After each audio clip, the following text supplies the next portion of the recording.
it to trial. Take it to trial.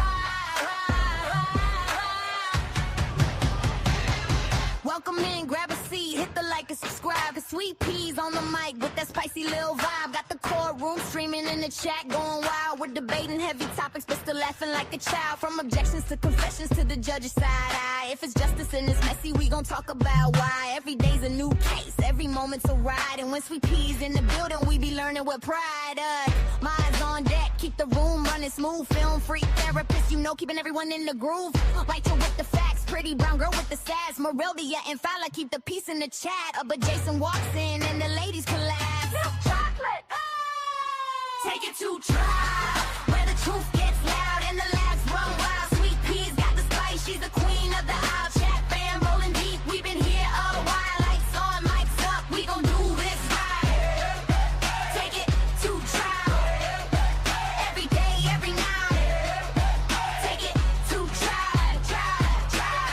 Morning shows are sharp, afternoon is on fire. And we catch every moment that the court might inspire. From witnesses whispering, the lawyers trying to hard. You know Sweet Pea breaks it down like a legal tarot card. Chats cracking jokes, dropping theories on the fly. We're serious when it counts, but we still testify. Minds hold it down when the trolls try to play. If you write a line, court adjourned for the day. But when Jason logs in with that deep hello sound, the ladies in the chat, man, they all fall down. Take it, take it, take it, take it, take it, take it, take it, take it to trial, where the truth gets loud and the laughs run wild. Sweet Peas got the spice, she's the queen of the aisle. Chat fam rolling deep, we've been here a while. Lights on, mics up, we gon' do this right.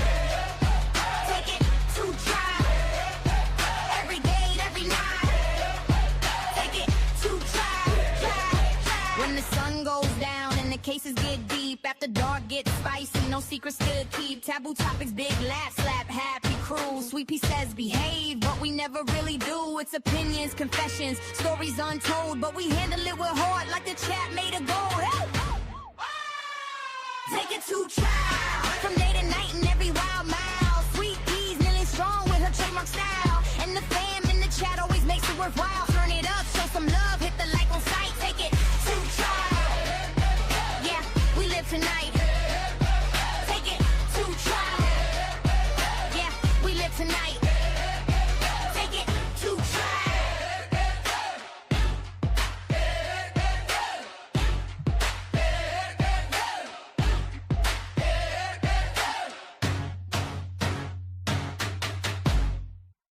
Good morning, good morning, good morning, everyone. Sorry for the delay. I probably should have just had it at a 9 o'clock start time versus to 8 o'clock, only because I be trying to get a little, y'all know I be trying to work in the morning. At least I call myself trying to work this morning. And yeah, there's that. And I thought I was doing something and it didn't work out the way it's supposed to work out. And quiet as kept, I thought that I was like 10 steps ahead of the game. It ended up being 10 steps behind the game. But what the fuck ever. Like, oh, whatever. It is Christmas Eve and we gonna make it do what it do. I'm like, okay, I got on my schedule. I got to take the kiddos to Five Below, which probably gonna make me mad because it's probably not Five Below. It's probably 20 and below. But they don't want to be honest. They just want you to come in the store and then scam you. So I'm gonna take them to the ultimate scammer store. It's Five Below and nothing will be Five Below, but I'll let y'all know how that goes. So we will see. Let's see who was first up in the house. Oh, look at there. Barbara said, good morning, everyone. Happy birthday. Today is that day. She said she's gonna be first in the house. Good morning, Christine. Hey, therapist. Good morning, Jason. Hey, SD. Hello, OnlyFan. How are you? Yes, look at there. Look at there. Look at there. Look at there. Go, shorty. It's your birthday. I don't even know if you still here. You was here like 5 in the morning. I think you made sure you wanted to beat everybody. You beat us all, baby. I appreciate you. I appreciate you so much. Yes, a Merry Christmas Eve, right?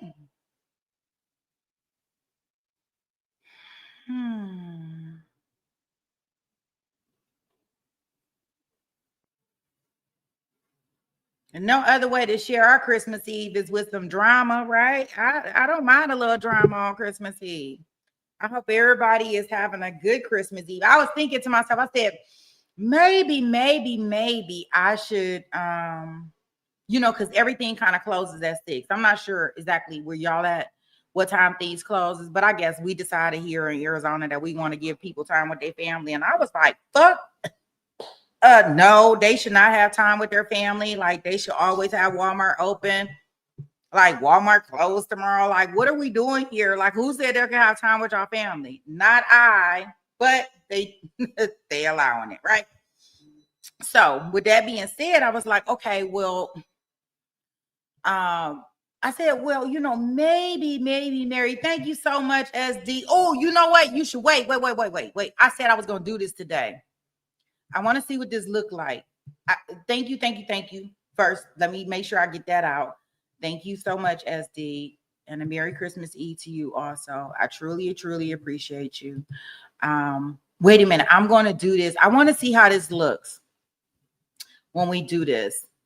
Just for jokes and giggles, I'll just do it. And then that way I can see, because I seen it on somebody else's stream. And I was like, well, maybe I should do that on our streams. Let me get to it. Let me set it up.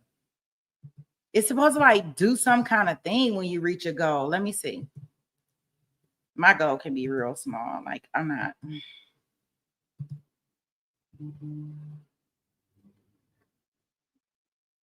All the colors. I don't know what this means. I don't know what it means. Let's see. We'll do it for 3 hours because we may be on here for 3 hours.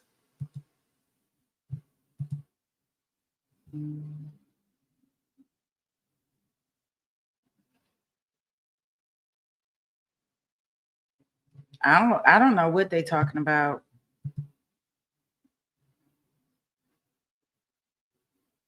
I'm trying to see how this works. I'm gonna see.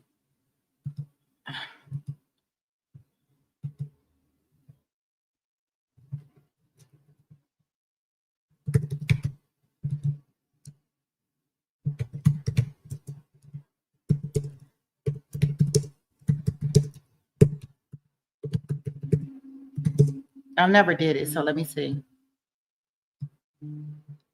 We'll just see how it works. Okay, so it looked like I did a grow. Hey Jason, Merry Christmas. Thank you. I appreciate you. Let me see. Let me go back over here.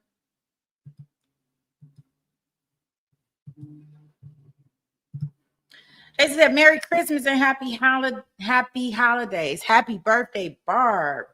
Got a 3-piece smack. Christine said, my birthday, January the 17th, next month. Oh, we're going to have to work on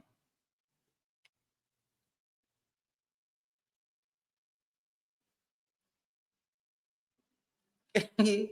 As they say, happy early birthday. She going to get it off right now. Happy early birthday.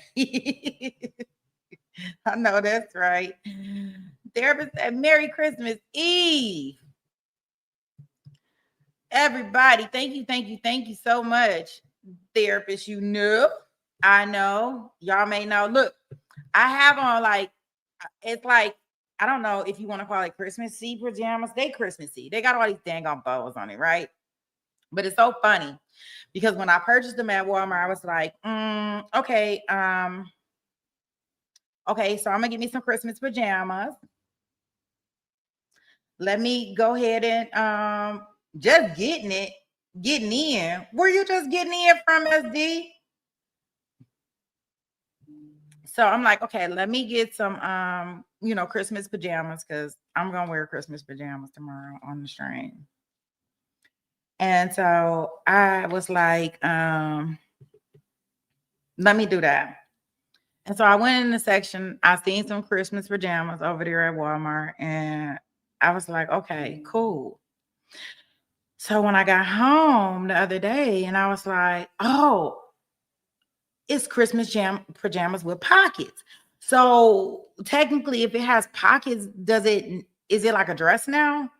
or is it still Christmas pajamas? Because I am going to attend Five Below today with the girls with my pajama / dress on. I think it could be considered clothes if it got pockets. Just my opinion. So I will be wearing my pajama / dress / whatever this is that I have on right into Five Below fake store, probably 10 plus. You say it's Christmas there. Well, Merry Christmas. I forget y'all so far ahead of us. So we'll see. And then I got my little bow earrings, my little holiday bow earrings that I was able to find. I found these all for $1. Look at them. They're so pretty. They got like little pearls and stuff on them, or something to that. I was like, I was so happy when I got them. It's only small things that make me happy. I don't need real big things, and they only cost $1. So I was real happy. I was like, oh, I done hit the mother load. Okay.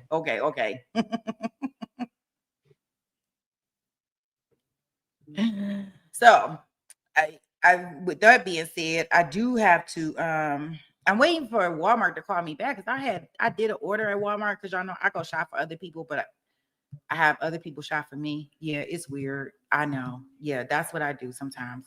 But anywho, I had placed a shopping order and they didn't delivered it to the wrong house. And I don't know what house they didn't deliver it to, or how they delivered it, or what the heck is going on. But I guess I gotta find my order in order to get it. Did I download the indictment? I'm looking at this other case where I got an indictment back. Interesting. All right, guys. Well, I am going to get us into this courtroom. We're going to have Miss Fani that comes to the stand, and boy, oh boy, she never disappoints. This was my first time, really seeing her. And keep in context that we're talking about her boo thing has just testified, right? So of course they doing all these motions to quash because nobody wants to testify because they don't want all their business out here. So Ashley Merchant, who is the lead counsel for the defense team, and that's why we see her always going first in regards to the questioning.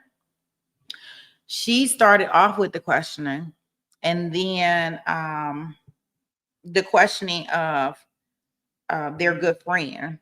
Well, let's say his good friend, Nate's good friend, because in order to get Fani Willis to be on the stand, we are talking about the district attorney. How many times are you going to see a district attorney actually on the stand being questioned about anything that they have done?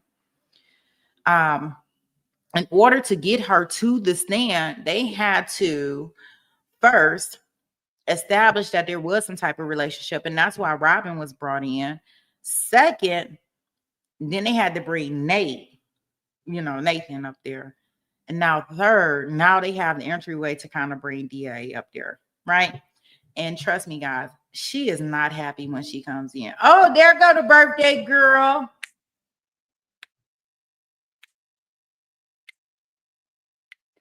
Happy birthday to you. Happy birthday to you. Or as you more like to go shorty. It's your birthday. We're going to party like it's your birthday. Which one are you, Barb? Are you the happy birthday Stevie Wonder, or are you the 50 Cent? Go shorty. You have to let us know in the chat which one you are. Go shorty. It's your birthday. We're going to party like it's your birthday. And you know that we don't give up. It's your birthday. Find me in a club. I can just jam to my own little beat. How about that? Yes, happy birthday, Barbara, and wishing you many, many, many more. I really hope that you enjoy your birthday.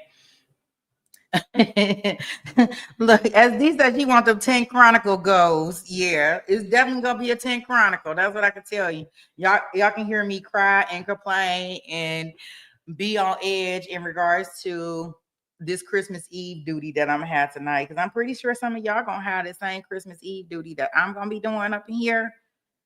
So I can do a whole 10 Chronicle on regards to how the hustle and the bustle was I'm just waiting. I'm just waiting to get to this Five Below store, y'all. Like, I'm waiting to get to this Five Below store that's gonna be $20 and below. I'm waiting. I'm like already gearing up for this when I go. I hate being, I don't want to be tricked. Thank you so much, SD. Yeah, I want to see how this works. Like, I mean, I've seen it on the other end. I don't even know if I can see it on this end. I don't know. Maybe I have to go YouTube on my phone or something.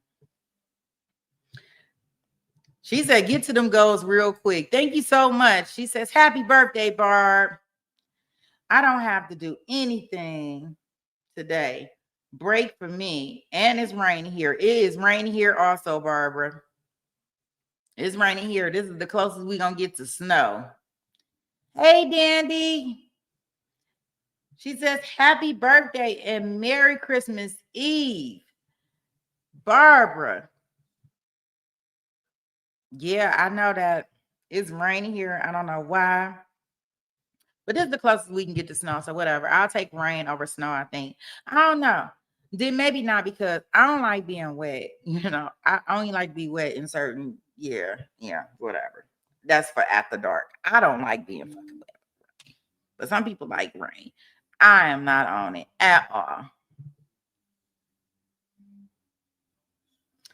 Oh, well, I definitely hope you feel better. It sucks to be that way on your birthday.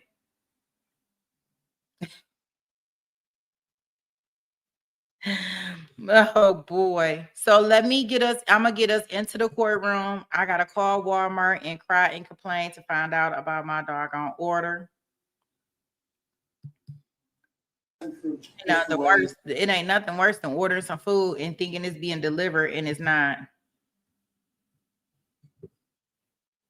He's like, now you're actually watching The Mist. I wonder, is that why I wanted to watch The Mist last night? Ain't no telling. Yeah, I don't know if it's more of The Mist or what it is, but we got to go. It already did it. Oh, I feel cheated. Wait a minute. I didn't even get to see it. Dang it, SD. I ain't even get to get my phone. I ain't get to even see it. I wanted to go on my computer and see it. Dang it. Let me see.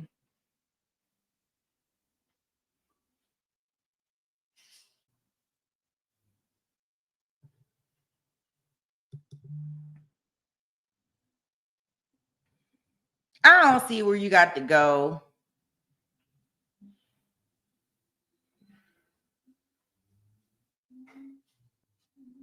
Oh no, it that's why I told y'all. I don't know. It's something with, it says, I don't know how it works. It says 5 till super chats, whatever that is. And it says, I only got one. It said I only got one. So what is teal? I don't even know what teal is. I have to look.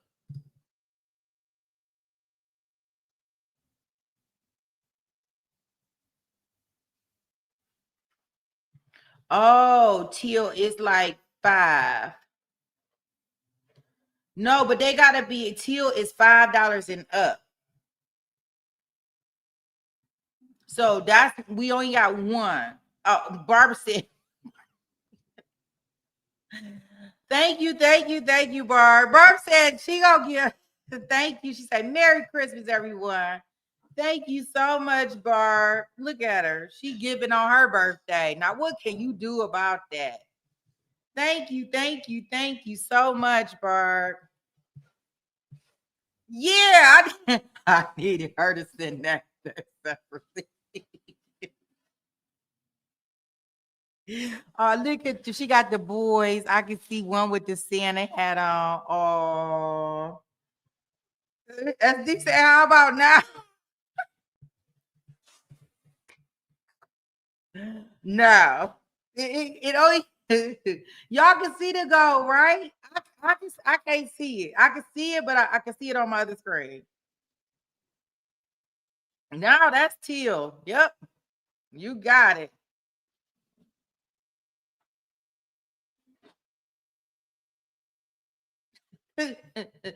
Therapist say she'll show y'all the countdown. It's 3 or 5.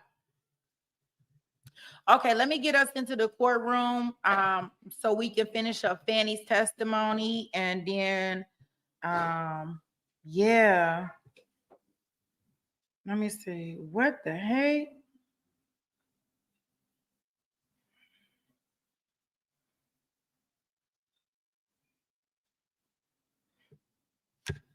You say we learning together, SD. That's what I could tell you. We definitely on the learning curve, learning all this stuff together as we go. I just happened to see it on somebody's channel. I can't remember whose channel. I was like, well, what is that about? And then I seen it on mine. And I said, okay, well, there's nothing wrong with setting like a little goal or something for yourself. And I guess it gives you little stuff that y'all see. Thank you so much, SD. SD says she want these 10 Chronicles tonight by any means necessary. Any means necessary. Oh, and they might be on fire up in here. It's burning hot. We on fire. All right, let me get us into this courtroom. Of his false interrogatory, serious business for a lawyer or anybody. And then suddenly he's changing. She files her file. Oh, look at her, y'all. She come in the courtroom. Hot in a mug. Y'all see that? Oh my. What can you do with that? She come in mad. It's on in our position. But that explanation of cash does not pass the smell test or the straight face test. She needs to go on the record. She filed this motion with his declaration. We've seen what happened here. And I'll just 2 or 3 more sentences. We need to have the full picture. I had to rewind it. Mr. Wade, of his false interrogatory, serious business. You can hear her walking in. Do y'all hear her walking in? Can y'all hear her footsteps?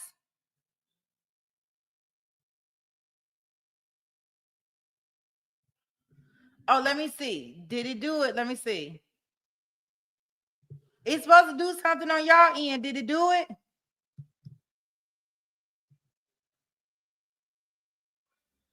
What it do on y'all end? Y'all have to tell me.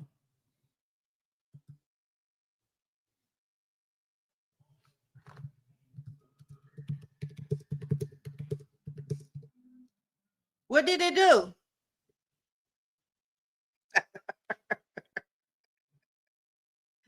Thank you, therapist. You say 5 by 5. Okay. And what did it do? Okay. Creator met their goal. And that's it. Nothing fancy. All right. I ain't gonna be mad at it. It is what it is. I appreciate it. Thank you guys. What you say? You met the goal. I thought it'd do something. When I was looking at the other person's screen, like it said they met their goal and did all this confetti. All of this stuff went into the stream. It was like real, real pretty. I feel cheated. Y'all didn't see that?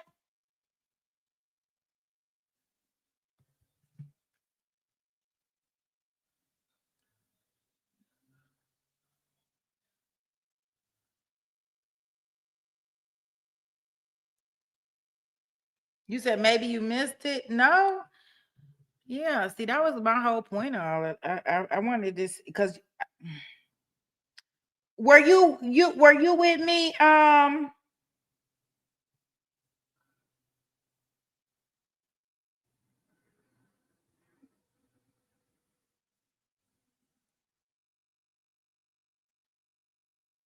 Oh, when you click on the target, it's confetti. Okay, SD got it. She said when you hit on the target, it gives you. Okay, let me see.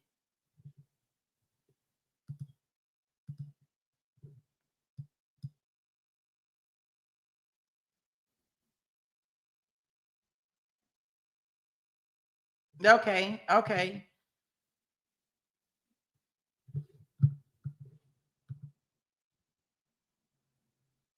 It shows a picture with confetti on the picture. Okay, we're gonna have to keep in on that.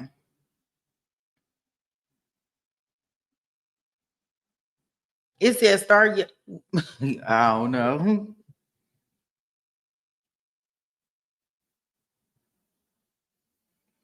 Yeah, you can hear her stomping in the courtroom, guys. That's how upset she is. She upset before she could even take the stand because they didn't question her boo. They questioning her authority. They questioning who she is as a person. And so they questioning a whole bunch of that stuff.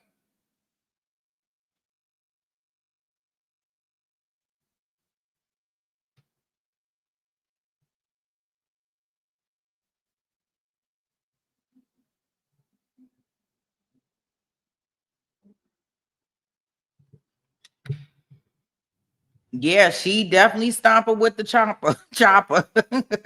She's stomping up in there. I heard her stomping. Listen. And then suddenly he's changing. I got my hand up on my hip. When you did, we did, we did. When I did, you did, we did. Yeah, that's how the words go. Before you get all on top of me, Jason. Look at her face, y'all. Look at the prosecutor's face. DA Fani. She got her hand up on her hip. When she dip, you dip, we dip. She said, this dog, she looked terrified, and this is about to be her witness. She got her hand up on her hip. Fireworks. She files her financial declarations, same problems. We need her in here to go over all of this and to explain exactly what happened. So we would ask the court that the She mad than a mofo, as Drunky would say. Oh my goodness. She got that hand up on her hip. Boy, you the question her boo thing that she been splurging on, giving her money to, being a sugar mama, and then you sitting up here and you questioning her. Oh, hell to the no. Hell to the no. You will not. that the court allow Ms. Willis to be called and interrogated on these matters. And I would too, Your Honor. Just a moment, Ms. Willis. So, Ms. Cross, I don't know if you want to speak with Ms. Willis now. It's sounding like maybe they're withdrawing I believe the objection to the motion, I believe the motion to, or does Ms. Willis want to take the lead here? we'll withdraw the motion to quash Ms. Willis based on the. I'm ready to go. Okay, so the position of the district attorney at this point is that she's no longer contesting the subpoena. Ms. Merchant has called her as the next witness.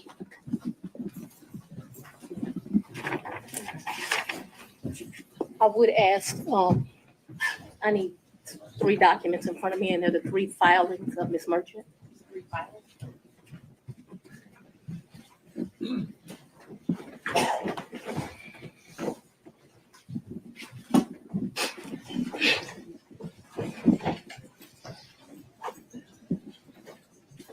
Does anyone have the 3 filings of Ms. Merchant? Does the court have the 3 filings of Ms. Merchant? When you say the filings, you mean like the pleadings? The pleadings, yes, Your Honor. Okay, I think we could locate those for you in the supplemental.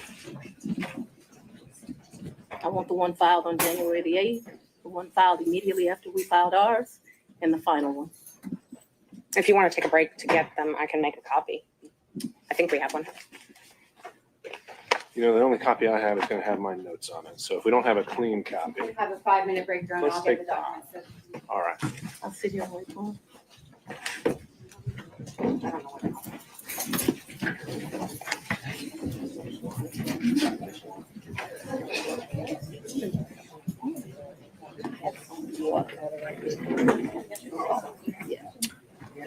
And did we elect someone who's situated, and then we'll go back on the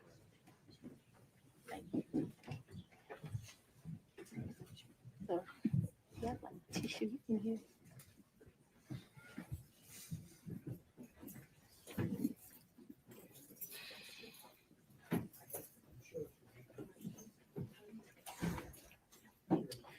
All right, we are back on the record. Deputy Scott, if you could swear in our next witness. I would, and I do apologize. Anna. Do me a favor. Put them on my knees. testimony last after you swear in. You can swear, you can go ahead and swear, so I don't hold it before.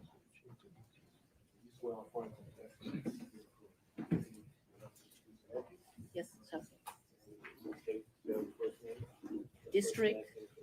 District Attorney Fani, Fani. Last name is Willis. Ms. Willis, how did you know to come into the courtroom right then?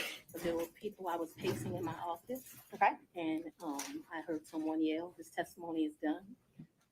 It only made sense to me that I would be your next witness. And I've been very anxious to have this conversation with you today. So I ran to the courtroom. So as soon as you heard that Mr. Wade was done testifying, that's when you just assumed you would be the next witness? It only makes sense. Did you listen to any of the testimony? I've been in my office pacing, ma'am. Did you listen to any of the arguments? I did hear the arguments this morning. It's ridiculous to me that you lied on Monday, and yet here we still are. And I did listen to that argument. All right, so that was it, just the argument, no testimony.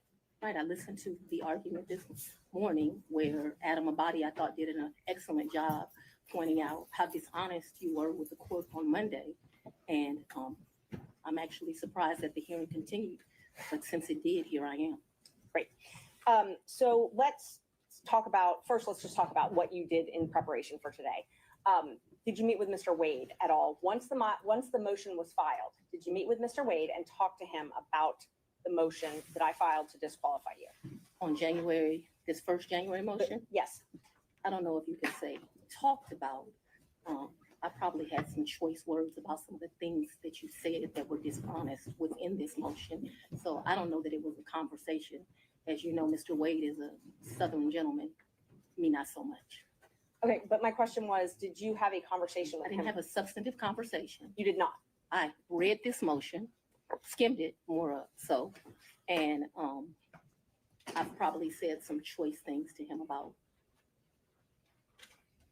some of the lies they were told. Okay. And then printed in the media because, we used to be in a day and time where you had 60 Minutes and people did stories and they verified information, and you had this great reporting.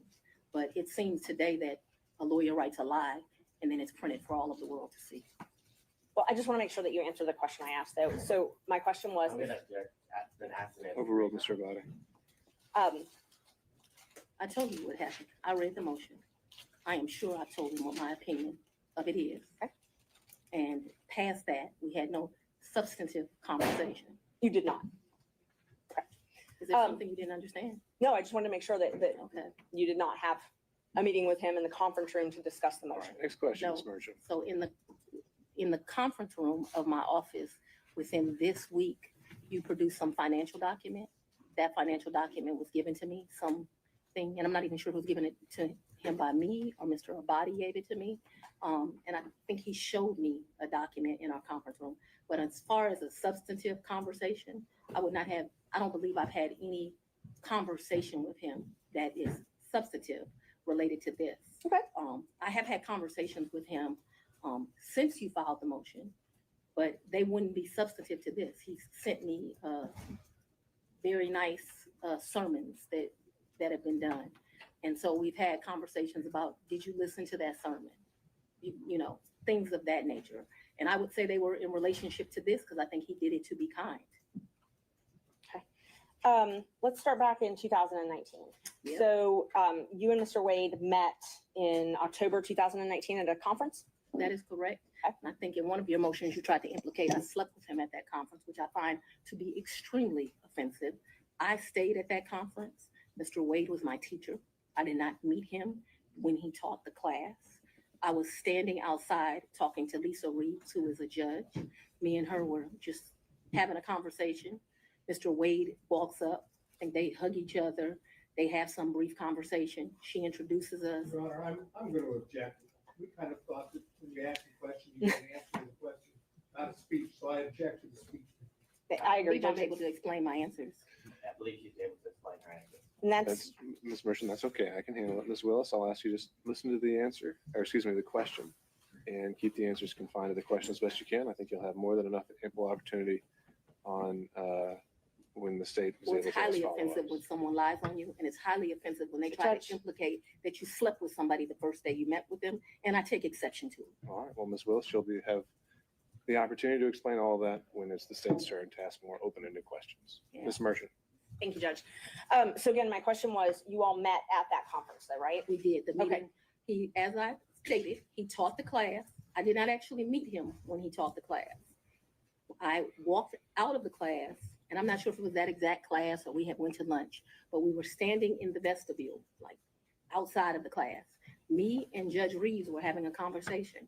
She had worked at a law firm I worked at back in 1996. We're getting way afar. I mean, I don't mind her explaining her answers, but I literally just asked if they met at that She's conference. explaining how she met Mr. Wade, which was exactly the question asked by Ms. Merchant. It was These answers are more than appropriate. Ms. Merchant, if you want more concise answers, perhaps you could lead the witness. I will. Thank you, Judge.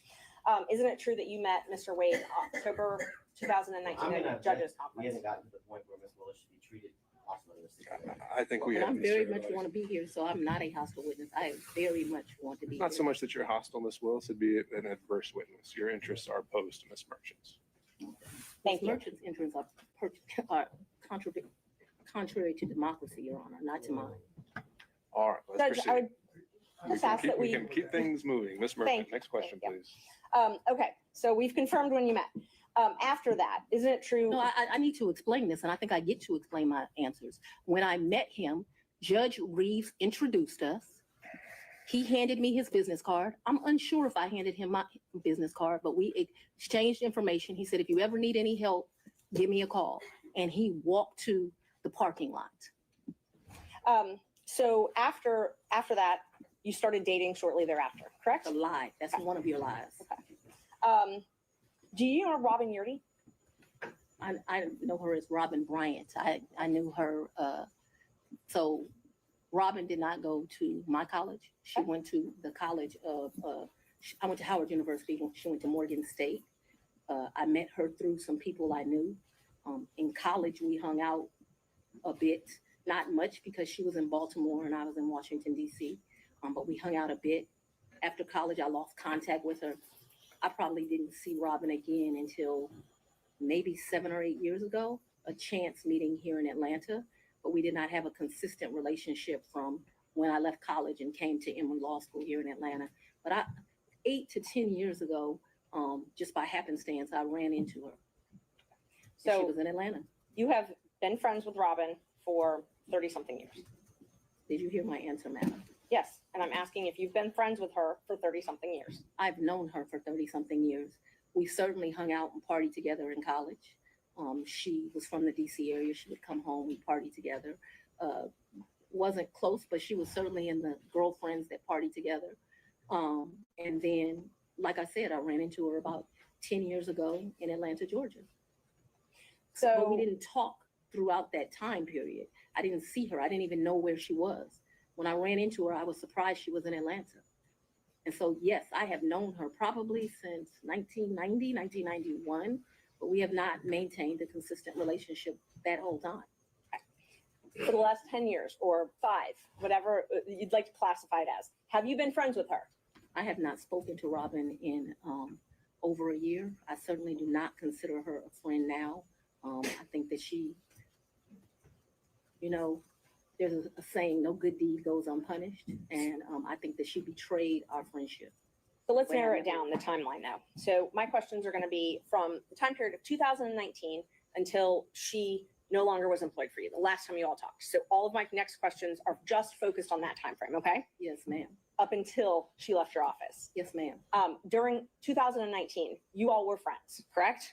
Yes, we knew each other in 2019. During 2020, you all were friends, correct? We were friends during that time period. During 2021, you all were friends, correct? Yes. And such good friends that when you needed a place to stay, you asked her if you could take over her lease. That's a lie. You did That's not not move the- into her apartment? I or her did, but condo? that's not the way you characterize it is wrong.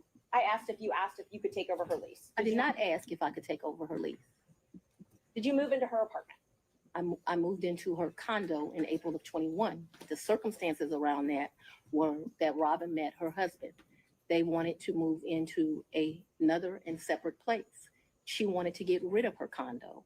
My father was living with me at the house. Because of this case and because of my stance on gangs, my life was being threatened regularly.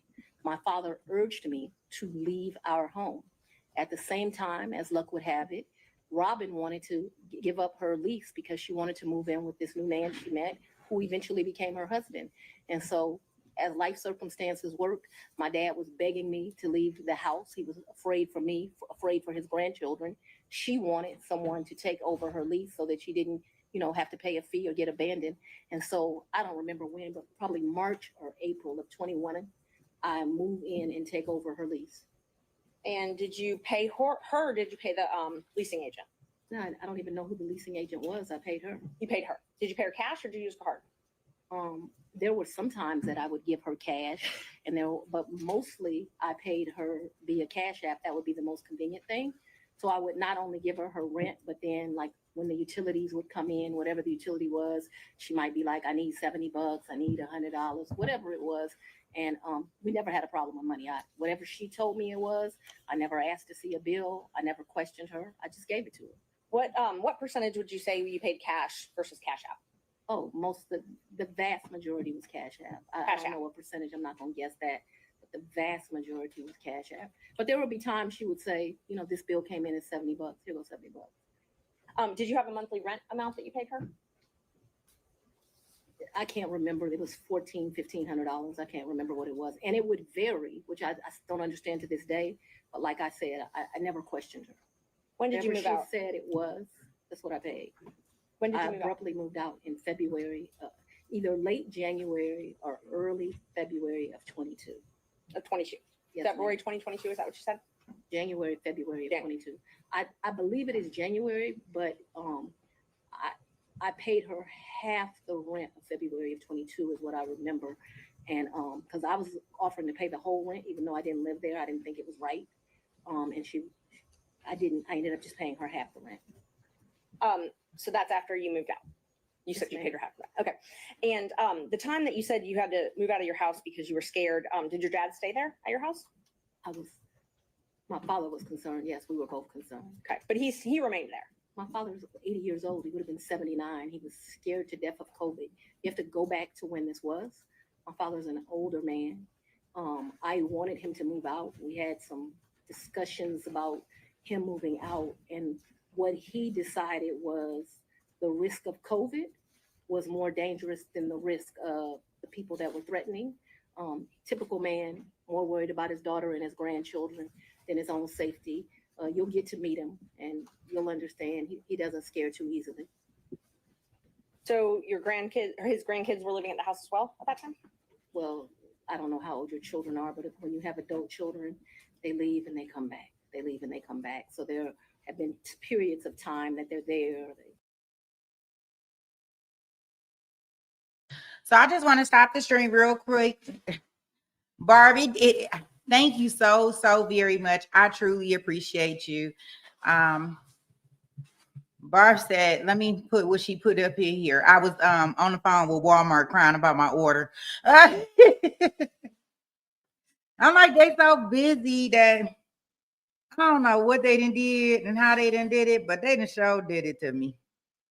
And I'm like, now how am I supposed to go out here and shop for other people if y'all done messed up my order? But thank you so much, Barbara. I truly appreciate you. Especially you doing this all on your birthday, girl. Go shorty.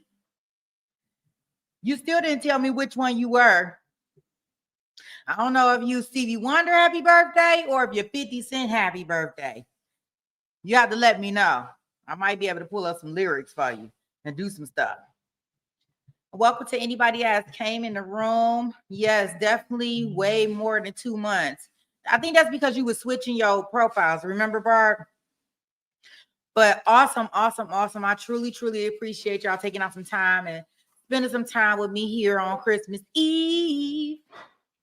And then we do have our 10 Chronicles. And I plan on, we'll just go on. I'll let y'all know in the 10 Chronicles my thoughts, what we got going on. Pretty brown girl, she gonna turn some people green today, y'all. Welcome to the club. She said, Merry Christmas. Merry Christmas.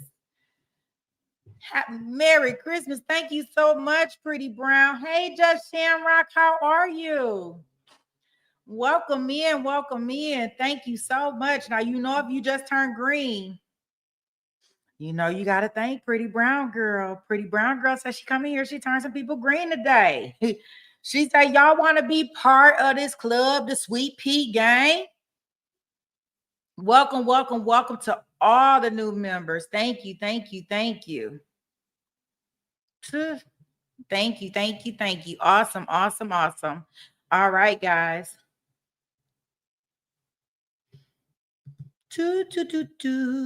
Calm. They do whatever they want to do. Children do what children do. As long as their mother has a house, they'll come to it. Unfortunately, now the threats because of this case have gotten so extreme. I just pay a mortgage and no one lives there. And that's what I was going to ask you. So when you moved out in, I think you said April 2021, you left your dad and your two kids at the house? My dad and my two kids were not at the house. They were not. Okay, so they didn't still live at your house? My youngest daughter certainly did not live there. Okay. My oldest daughter would come back and forth. I can't say month for month when she was there or when she was not there. I know that she has been there post me moving out. At this time, no one is at my house. So at some point after you moved out for the safety reasons, at least one of your children did come Ms. back. Merchant, can we get to either the Yeah. relationship or the Sure. financial benefit? Yes. Let's see, we were back at 2021. So you were still friends with Miss Yeardy then. Were you also friends with Mr. Bradley? I've never been friends with Mr. Bradley. You've never been friends with Mr. Bradley? No, I don't consider us to be friends. I don't dislike Mr. Bradley, but I don't consider us to be friends. Is he someone that you would have in your phone and you would message with? I might have text messaged him. Okay. Would you text message him and Mr. Wade on the same conversations? I don't recall doing that, but if it happened, it wouldn't surprise me. Okay, so that wouldn't surprise you, the three of you. Okay. How frequently would you think that the three of you would have texted? Not very. I wouldn't think very often, but you're asking me to recall. I don't even know what time period you're asking me to recall, but I'm not going to speak to that because I just really don't know the answer to that. So I don't want to speculate as to how often that would happen. But it's not out of my practice to text two people on one text message. So if you told me that happened and showed it to me, it wouldn't surprise me, although I have no recollection of it. But there would be some record of it in your phone, or the phone records would have some record of those texts. Perhaps. Talk about, you said that sometimes you paid Miss Yeardy cash. I'm sorry. When you went on vacation with Mr. Wade, let's just go one by one. Let's start with the first one. What's the first time you went on vacation with Mr. Wade? I think the first time we went on vacation was around April of 22, and a vacation is a stretch, but I'm trying to be comprehensive. I recall April of 22. His birthday is March the 18th. So that would have been his 49th birthday. I took him to like Tennessee for the day. I think we went to a museum. I think we might have stayed the night. I'm not sure. But I mean, Tennessee's kind of hard to call a vacation, but I just am trying to be inclusive. And like I said, I know it wasn't more than a day. So you didn't spend the night? I think that we did. That's what I'm telling you. I think that there's a possibility that we stayed that night in April of 22. Who paid for the hotel? I think I did. It was his birthday.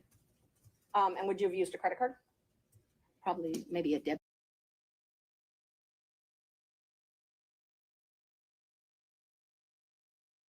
And when did you start dating? When I started dating Mr. Wade, it was right around then. April 2020? 22. Yes, 2022. It was around then. I don't know, it's not like when you're in grade school and you send a little letter and it says, will you be my girlfriend, and you check it.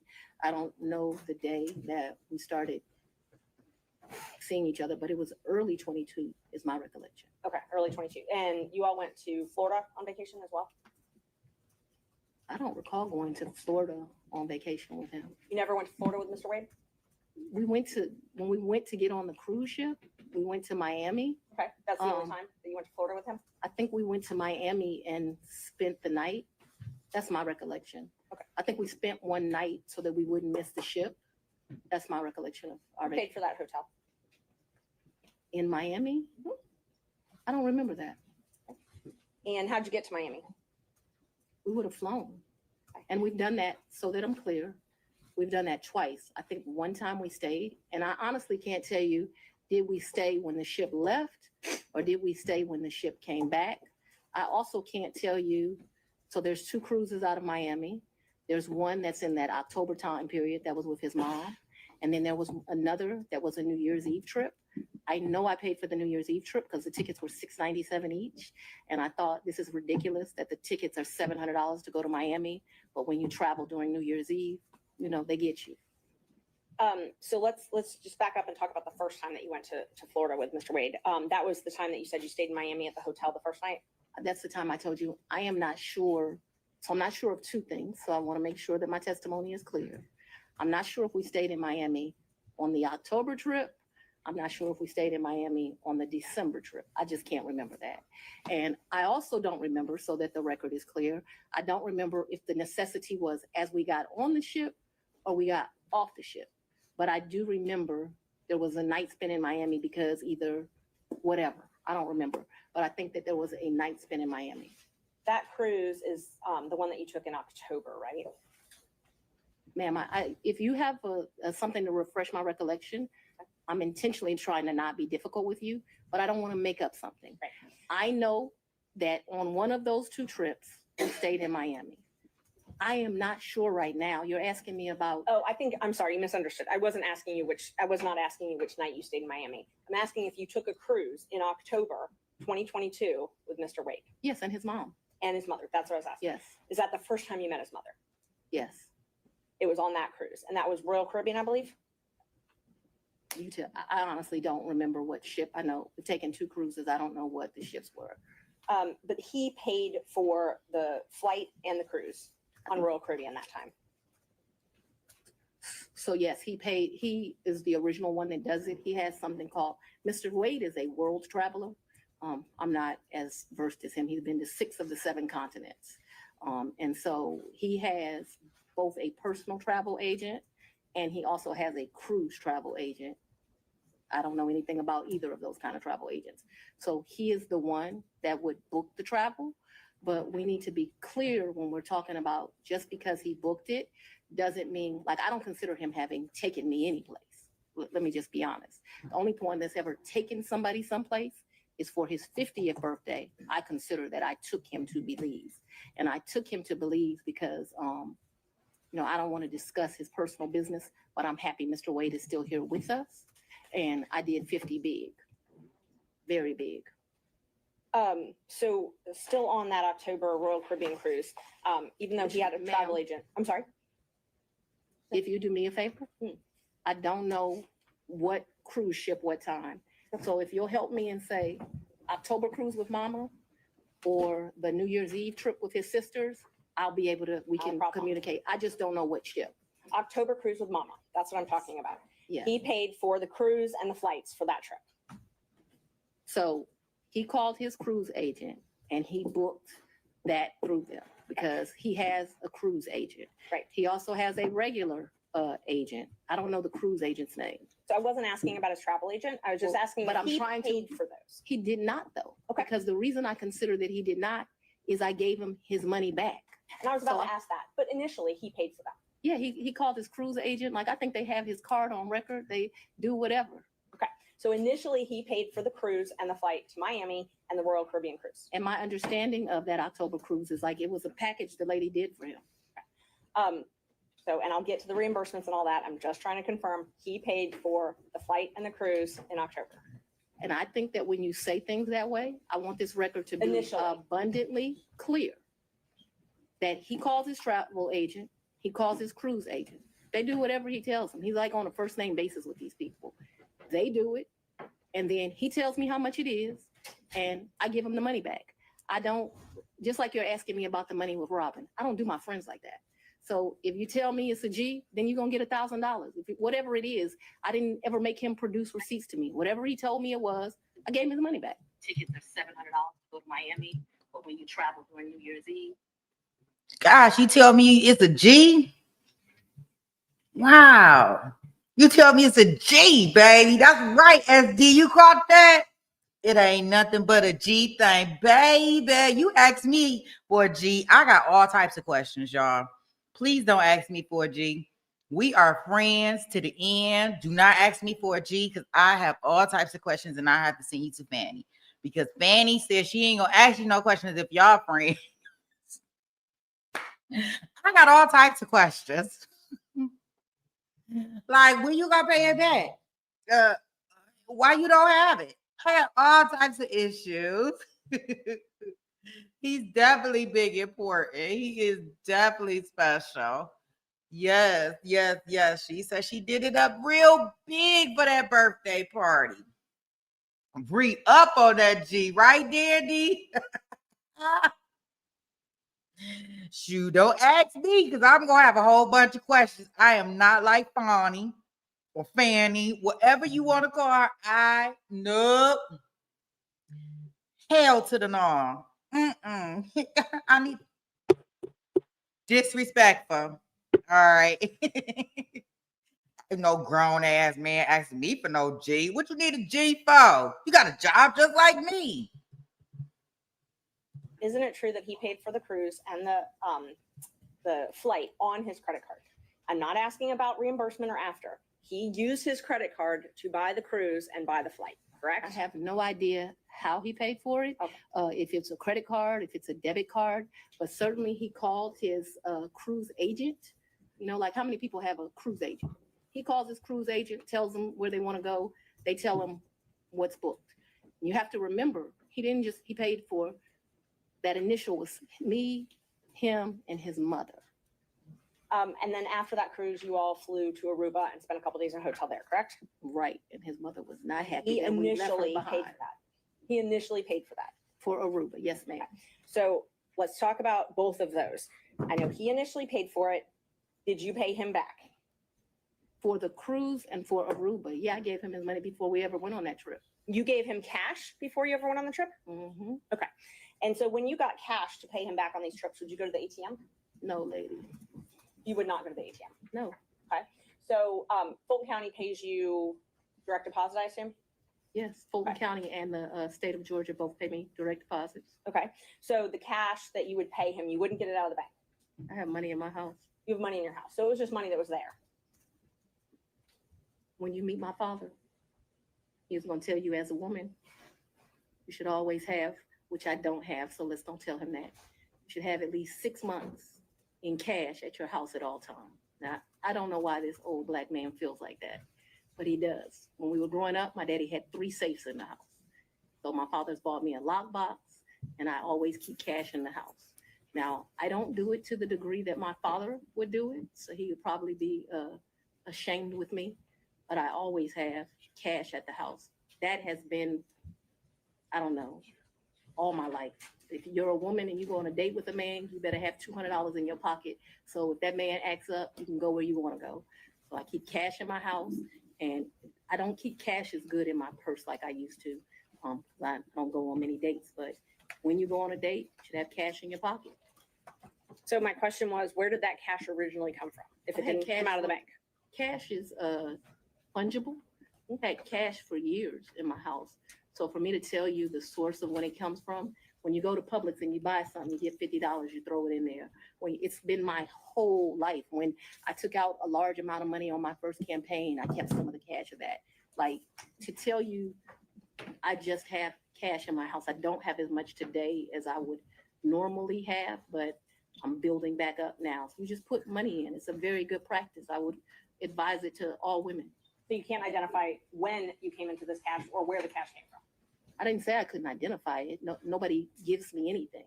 I am sure that the source of the money is always the work, sweat, and tears of me. What you asked me for is, when did the money go in there? What I am trying to tell you is, so I got divorced in 2005 from my husband. No. It's important. You said, where did the money come from? And I need to tell you where the money came from. And so for many, many years, I have kept money in my house. That money, in my worst days has probably only been $500 or $1,000. At my best days, I probably had $15,000 in my house at cash. At all times, there's going to be cash in my house or wherever I'm laying my head. The money that you paid Mr. Wade, the cash in October of 2022, you do not know where that money came from. I do know where it came from. It came from my sweat and tears. You know which job it came from. Did it come from Fulton County or did it come from a private job? It came from, what are you talking about? So it could have come from a private job because before I was DA, I was in private practice. So I earned money during that time period. That's probably in there. You don't It know could where. have, what do you mean? I don't know where it came from. I I absolutely understand the situation. We can move on. Okay, thanks. Same with Aruba. You don't know where that cash came from either, right? Ma'am, you are mischaracterizing my testimony greatly. I'm not going to allow you to mischaracterize my testimony. I know that I keep money in my house. The amounts of money I gave Mr. Wade, it was never that serious. I don't think I've ever handed him more than $2,500 in a reimbursement. So we're not talking about $20,000 in cash. I don't have $20,000 in cash right now. The most I ever gave him, I know I gave him $2,500 when we went to Belize because we went to one hotel and then we went to a second hotel. That $2,500 I actually gave him while we were still in Belize. I know that the Aruba trip, the one that you described with his mom, I think I gave him about $2,000 for that trip for like total. His mom went to Aruba with you? The Aruba trip. So I consider that to be one trip. So we got off of a cruise ship and then we went to Aruba, which is why I cannot remember is that the time that we had to stay in Miami to wait for the flight for Aruba. So I consider that one trip that we didn't like come back to Atlanta and leave. We flew down to Miami. We got on a cruise ship. We spent a couple of days with his mama. We came back to Miami. When we came back to Miami, either that day or the next day, we flew to Aruba. We spent a few days in Aruba and we came back. That was really one trip. Even though we went two places, it was one trip. So let's talk about the California trip. Now, Is that when you were moving your daughter out to California? When you all went, or did you have two trips to California? my daughter doesn't live in California. Did she ever live in California? I'm not discussing to you the location of my child. So how many times did you go with Mr. Wade to California? Once. And you all stayed in Napa Valley and he paid for the plane tickets and the hotel? He paid for the plane tickets and the hotel. And what did you pay for on that trip? I gave him much less cash that time, probably $400 or $500, and then I paid for a bunch of stuff. I think we did 2 different wine tours that you do, which are pretty expensive. I think I bought him. He likes wine. I don't really like wine, to be honest with you. I like Grey Goose. I bought him a bottle of wine while we were there, and the sippings that you do. I can't remember how many, like 4 or 5 different places you go.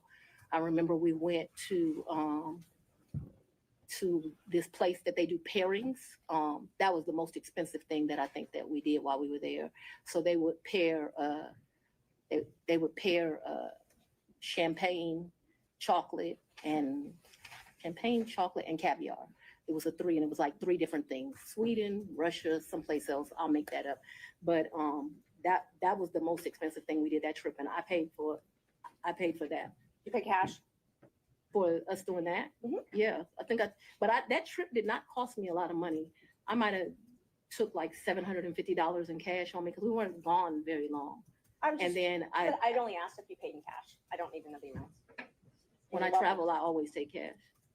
And is the cash that you keep in your house, or do you keep it at the condo that you were living in? So at that point, it wouldn't be at my house, and I'm sorry if I was not clear. The money would be wherever I laid my head. So I wouldn't leave the money at the house. So if I was unclear, no, money's gonna be where I stay. How much did you pay for your trip to Panama? To where? Panama, I believe. I didn't go to I Panama. may have the location wrong. I never went to Panama. So Mr. after Wade went to Panama with his frat brother. Oh, he went to Panama with his frat brothers. So tell me about, let's see. So I want to make sure I've got them. I've got Belize. You already covered Belize. You covered the. So let me tell you our real trips. In October, we went on the cruise with his mom. We got back from the cruise with his mom and we went to Aruba. I consider that one trip. Second trip, New Year's Eve, we went on a cruise to the Bahamas. That's the second trip. I want to make sure I get this right. Third trip, 100% on me. I think he might have spent $200 on that entire trip. We went to Belize. That was my trip. That was, his 50th. And then Napa Valley, we went around May. I don't know the dates, but it seems to me like it was close to Mother's Day. And those are the only trips? So that the record is complete. I can remember one time driving to, where were we? South Carolina, and we met my sister for lunch with her man.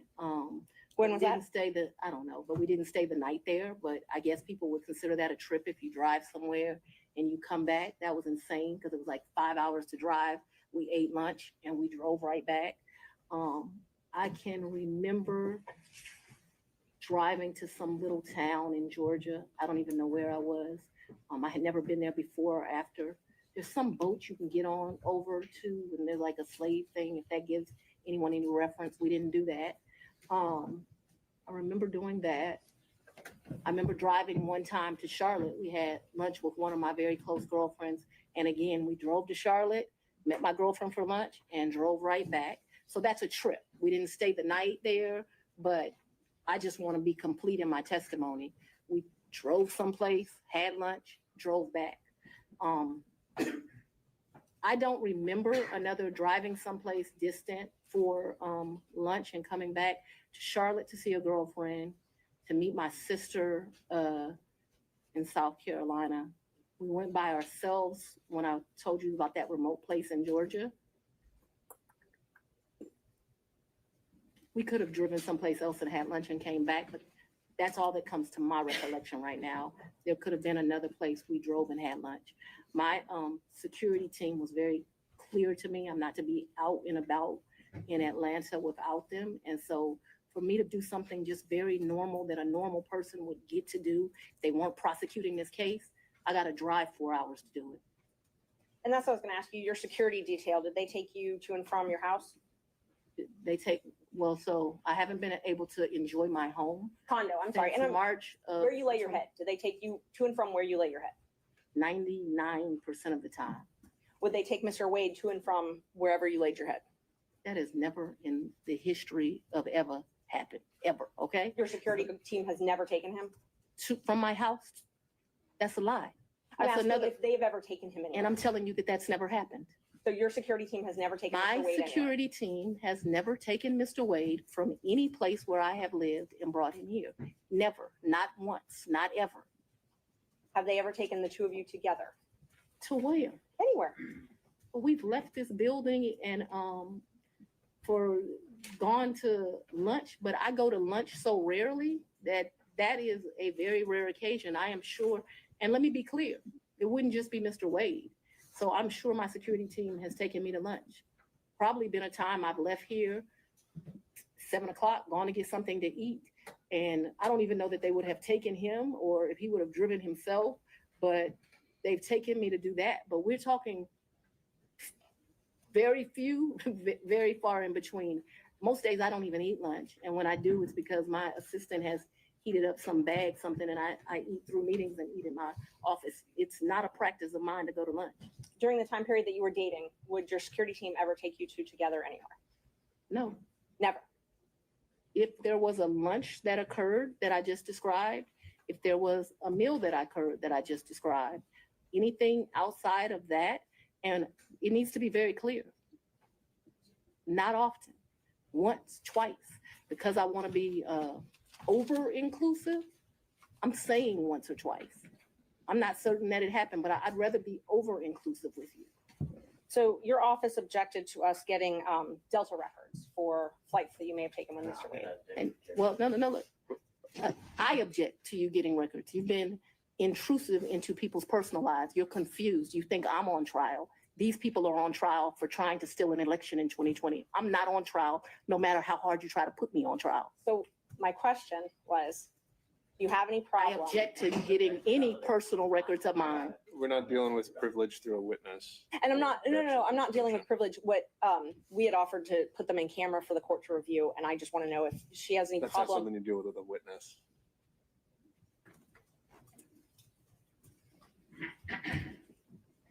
Okay, you have to file as part of your job something called an income and financial disclosure report, correct? That's correct. And you filed your first one, so you filed 2 today, is that right? Is it 2 or 3? I probably would have filed 21, 22, and maybe I haven't filed 23 yet, because isn't it due like June of the next year? April, I believe. So you filed, let's see, you filed your first one, it looks like April 15th, 2022, and your second one, April 17th, 2023. Does that sound familiar? That I don't remember the dates, but you're an officer of the court. I'm gonna hope you're telling the truth now. May I approach the witness? You may. Thank you. I already gave the state a copy, exhibit 20 and 21, if you take a look at those. They're part of the certified records. Can somebody bring me some? Yeah. Guys are getting a little old.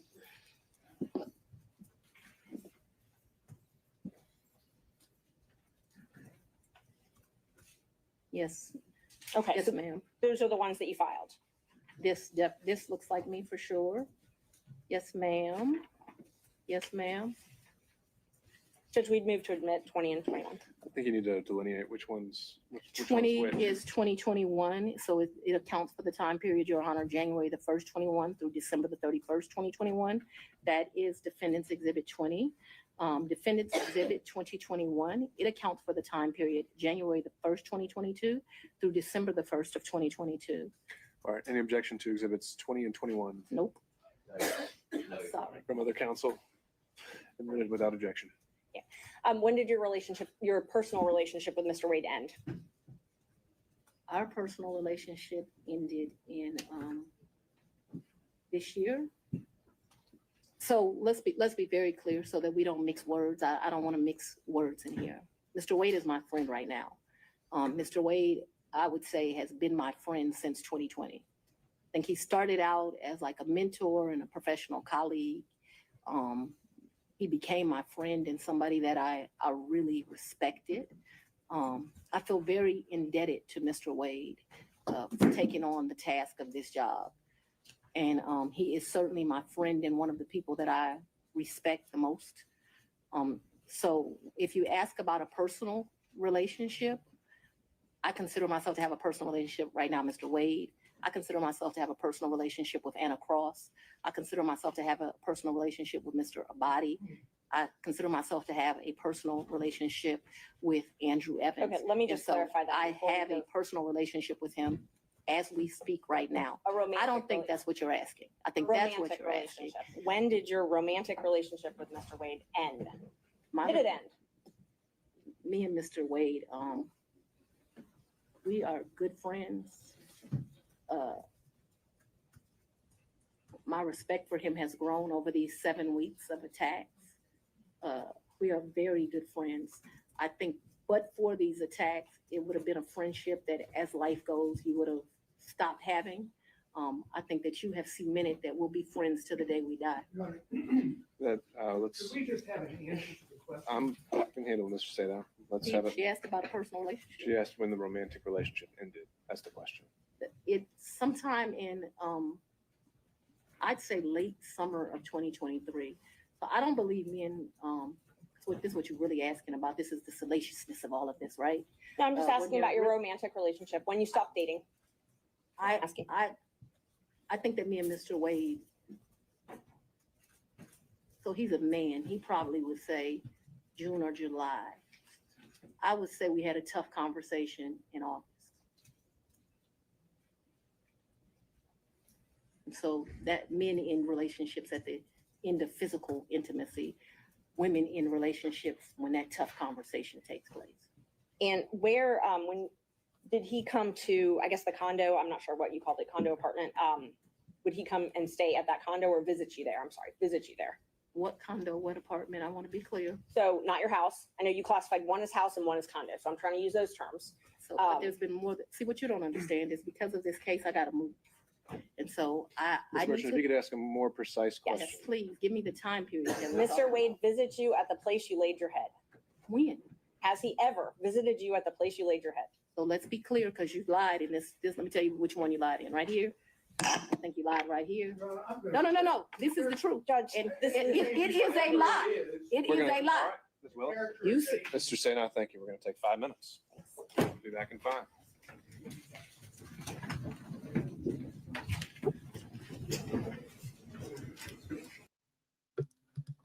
So they gonna take a 5-minute break. Yeah, she want to bust off on them. Like, she mad because Ashley been lying on her. Regardless of what we may think. Bruna said, what's a tough conversation? Put a ring on my finger or your toes? No, I mean, come on. I mean, well, I can see where the difference becomes in that, where women we do. Most women, I won't put all women's in the same category. Some of us is out here superheroes and we ain't never did nothing or went through nothing. But I can see where she's saying in regards to a tough conversation because me and they like, once y'all stop sleeping together, that's the end of the relationship. But women, we kind of like, you got to come, some of us come to us and actually say, okay, we are no longer together. This is what it is. This is why this is happening. Yeah, and a lot of people may think that she rude and unprofessional, but we not in her shoes. We don't know what she's accused of. We don't know why she's reacting the way she's reacting. And she is in front of a judge right here. So apparently, this is how they get down. So, I mean, I if you have always been accused of something or you've been accused, remember, they've been trying to subpoena her.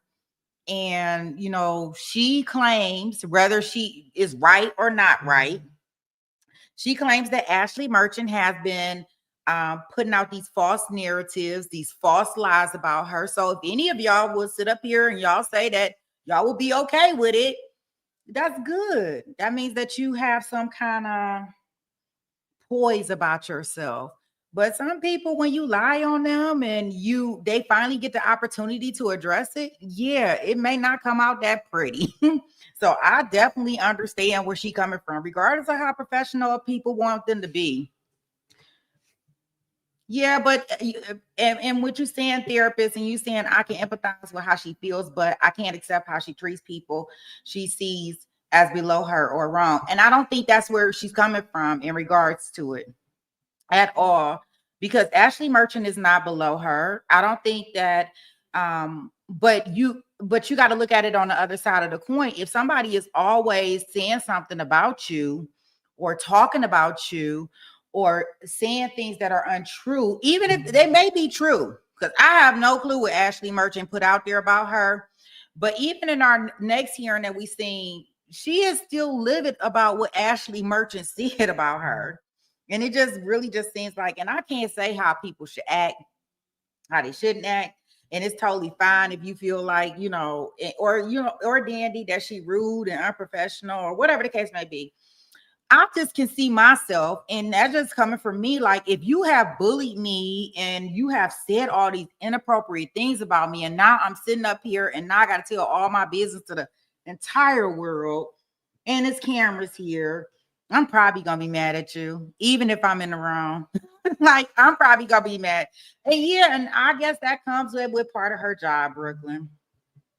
I guess. I'm just there. I can see myself kind of like, especially when I didn't try, but I can see, like, I think that certain things when we looking at her, she needs to simmer down on. Like, every fight, you don't have to fight, right? Like, just because there's a fight there doesn't mean that you have to take on that fight. But she just not one of those people that's not going to take it on. And people like the personality. Some people don't like her personality. I mean, I'm kind of like, at some point in time, I can deal with some of the stuff, but then it becomes to get overboard and redundant. I guess it is. I guess better my way of saying it. But I can feel her pain. I mean, we all human. So no matter what job we in or what we doing, and it could be very, very unprofessional. Like, I really wish she wouldn't even got involved with this dude. Not why they got all this stuff going on, because it kind of she should have knew when she decided that she was gonna take on this case with Trump and them. You better make sure your whole house is clean, right? Because they're gonna try to dig up everything, and if you don't have all your stuff together, it puts yourself in this position. So, like, I just really wish she wouldn't have put herself in that position. Like, good grief. Like, you can find better things to do with yourself than him, or don't hire him. You know, like she could have not hired him, you know, because I think everybody wrong in this situation, quiet as kept. It's just that she put herself out there where she was going after somebody and somebody bigger came right back after her, and now all her stuff is on display. Dandy says, I'm curious as to how she acts behind closed doors with openly acting like this. Probably just like Robin said, you know, her best friend or ex-best friend testified and said, look, she basically told her, look, you ain't doing your job. Either you can retire or you can get fired. And she probably said it just like that. But they knew that this was going to be bad because she had been waiting, and even when she ran down these stairs about this. So yeah, she probably just like that behind doors, Dandy. I could believe it. It's her way or the highway. I don't know, but I don't know. I can see it from both sides of the coin. Like I said, I would never be on the opposite. I'd never want to be on the opposite end of this fire. That's what I would tell you. I would not want to be in Ashley Merchant's shoes. I would not want to take that type of abuse. And if anything, you know, Ashley Merchant is probably just showing how, you know, and everybody just got different personalities. Because Ashley Merchant, like, she doing better than I probably would ever do, because I probably would have been checked her. So everybody just got different stuff going on. But yeah, it comes with, I just really wish she wouldn't have got herself put in this situation, because I'm telling you, it was probably something with that Trump stuff that they were trying to, you know, get together, right? That was really had, you know, because when there's smoke, there's fire. Yeah, it was probably trying to get something together, and unfortunately, she had too much going on where they couldn't keep it. But let me see if I can get us past this break, because the judge did give him a 5-minute break because she was hot. Let me see.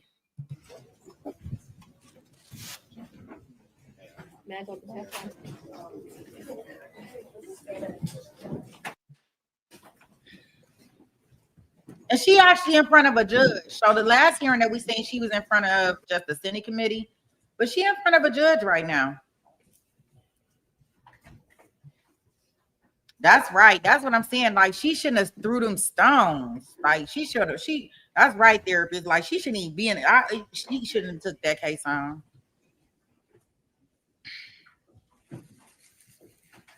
You got to make sure your stuff's so squeaky clean, like when you running for these offices and all this stuff, because all your stuff will be out. Because her position, just so y'all know, she hired by the people of her city and her county. So she's voted in. She's not hired, she's voted in. So like when you go for those positions, like what Brooklyn was saying, you know, all your business be out there, right? So if you know that all your business is gonna be out there, why are you sleeping with the help?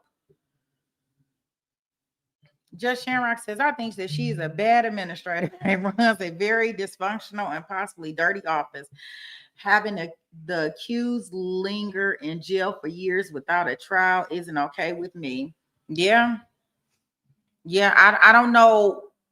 I don't know how the stepping stones of the office structure goes down in their system. Because even when we think about the Wolfenberger case, I don't know if he was in jail before he went to his trial. I'm not sure how that went, but remember, he got off, right? Because I think they found him not guilty, and I don't know if he was in jail before then. And then I think that, like, when we talk about the YSL trial, if that's what you mentioned it or you thinking about when we talking about this, I think the YSL trial, when there's smoke, there's fire. I just think, that's terrible. I don't know what the rules and requirements and stuff in regards to people getting bond, not getting bond, but in regards to the due process, in regards to different counties. So I won't speak to that. But yeah, that I find it hard for a lot of these cases where people are, you know, behind bars, so or not given a proper bail, and not just in her county, a whole bunch of counties. So it's not just her. He tried to evade getting arrested. Oh, okay. Brooklyn said that's why he probably was sitting in there stuck like Chuck, because he tried to evade getting arrested. Oh, well, yeah. If they get you. Oh, yeah. That's right, Brooklyn. You right. Because he the one that was hired. He was hiding in the washer, or was it the dryer? He was hiding in one of the appliances. You right. So once they got them and they put him in jail, they put him in jail for real. You say you think about how many cases they could have tried if they just got their ego out of the YSL and got to work. I think that with the YSL trial, in all honesty, I think it was just that she came in and she probably bit off more than what she could chew. They wanted to get a lot of these open because remember they had that redrumming with Big Nut that happened, right? And so that was a real bad, and that caused that big war between but you talk about stuff from 2013, 2014, where it's like, if y'all didn't catch that stuff then, why are we really now we coming back and we want to worry about this stuff? So evidence gets lost, people's testimonies change, they all types of stuff. Because I'm telling you, I'm not saying that any of them were, guilty, right? But what I say is that they had a ton of people that were in that RICO indictment, and when there's smoke, I believe that there's absolutely fire. So I wish they would have. You say free move to, yeah, yeah, Miss Love and them play him, and I know that the attorney, oh gosh, she took on his case. I can't remember her name. The fit lawyer, I think it's the fit lawyer. She took on this case. Yeah, so I think that with the YSL thing, I think that they was just doing too much, and like sometimes you got to let it go. She's therapist says, I know it seems like some of us is coming hard for her and her county, and I know it's not only this county, but this is the county we're talking about right now. Yeah, absolutely. I mean, but it's happening all over the place in regards to that. It said that they overcharged. Yeah, probably so. Judge Shamrock says the Department of Administration Justice cited them for not moving cases forward while inmates were just sitting in jail. And they in dirty, nasty conditions out there in Fulton County, from my understanding. And I'm not sure if they bad anywhere else. But let me ask you, when we say that, considering that this was stuff that was kind of happening when she came in, and from different testimonies and different things that I have heard, she has explained how she tried to come in and clean it up, even, trying to do certain stuff and not letting all these cases sit. So do you think that when she comes into something like that, as far as her position, do you think that it's best for her to try to work on what cases and try to get what cases she can prosecute it, or just let them continue to sit, or just kind of continue to dismiss them, or what should she do?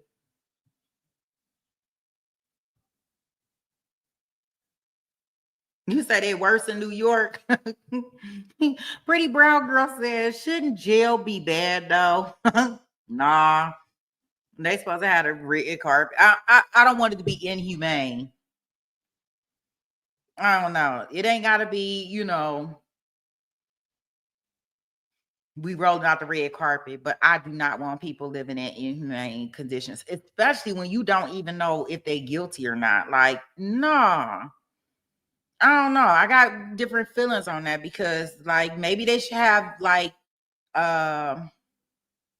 you say no nut juice. I said maybe they should have stages to prison. Like maybe we should have like prison that is kind of like comfortable, like home. We want to detain you. You have not been found guilty yet. Beautiful living, like not beautiful, but we're gonna give you some meals, you're gonna get to go outside, you get to have a TV, like that type of prison, a phone. because you innocent until proven guilty. Then maybe once you get found guilty, you go to Rikers Island or a bad jail cell or something like that because you guilty now. I don't know. Maybe we should have split up jail cells. You say give them the appropriate bail and move the cases forward unless violent, etc. They don't need to rot in jail. Yeah, but do you blame that all completely on her? I think that this is just a system. I think this in Fulton County may be prior people stuff. Barbara says, I'm sorry, but every state has problems in penal county jail. They give bologna sandwiches that are green. That's what I'm saying. Maybe we should have stages to jail. For you like transition. Don't nobody want a green bologna sandwich. That's unhealthy. Oh God. And they make it look like jail is not like that when you look at certain shows like 60 Days In.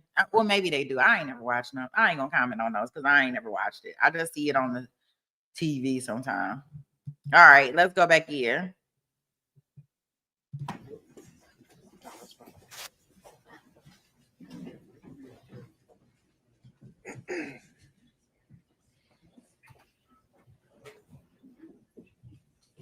Ready, Judge?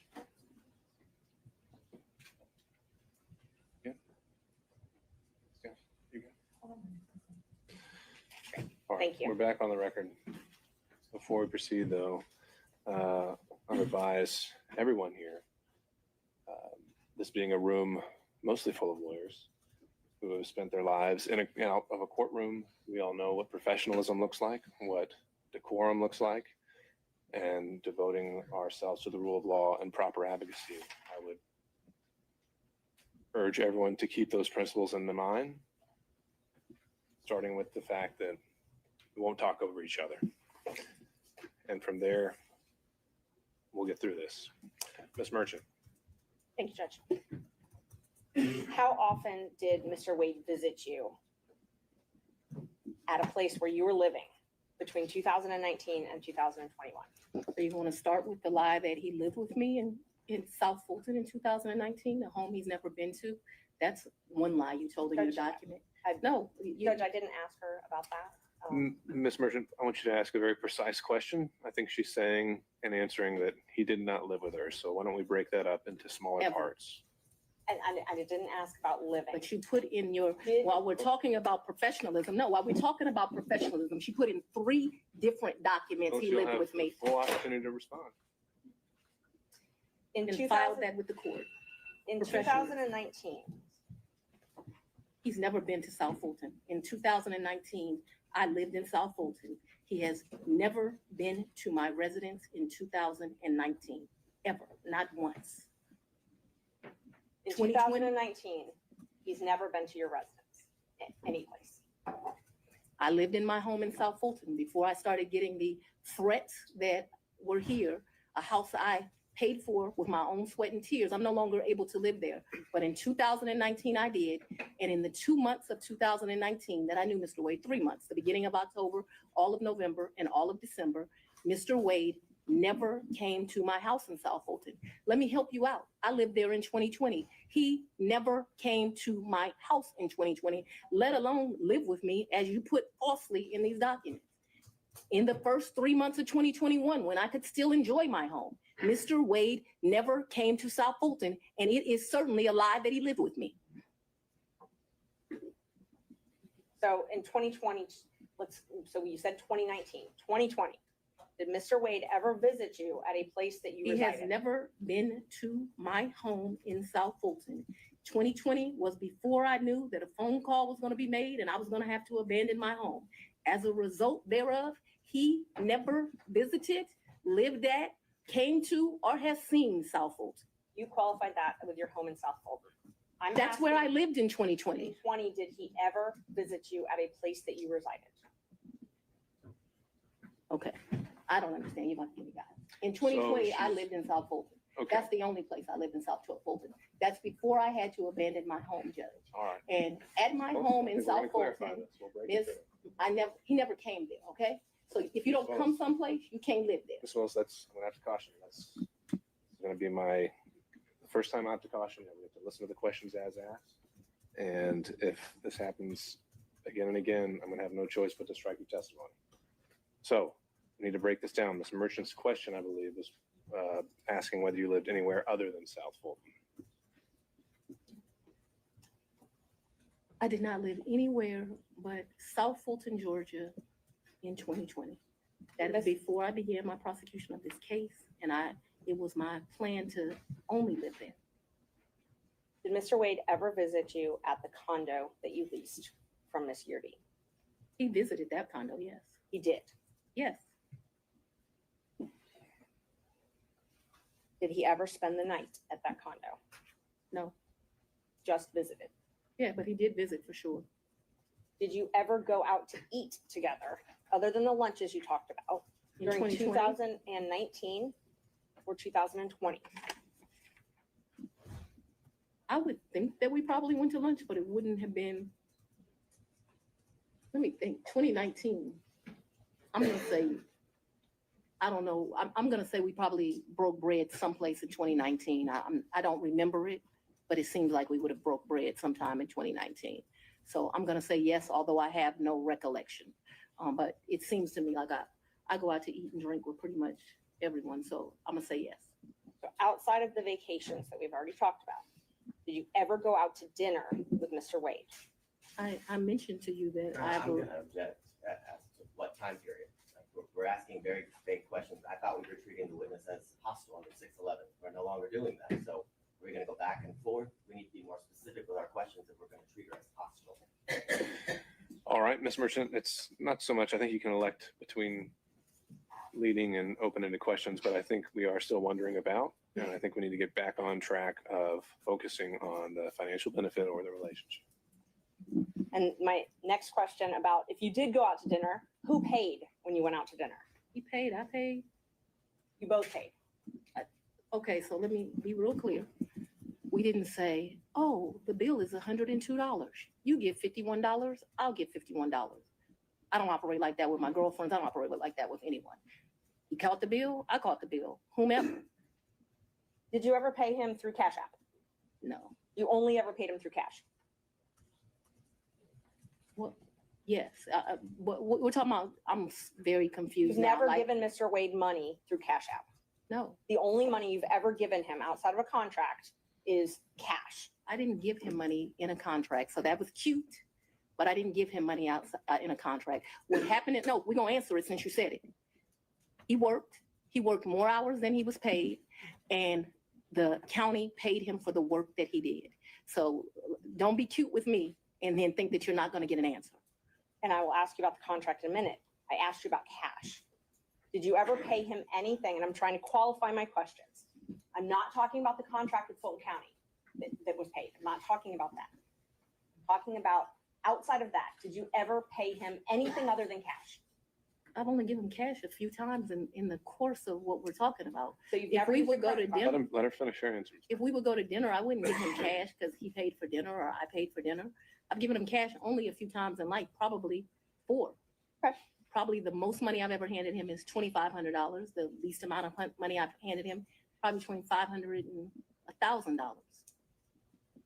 You never wrote him a check? Ma'am, I don't have checks.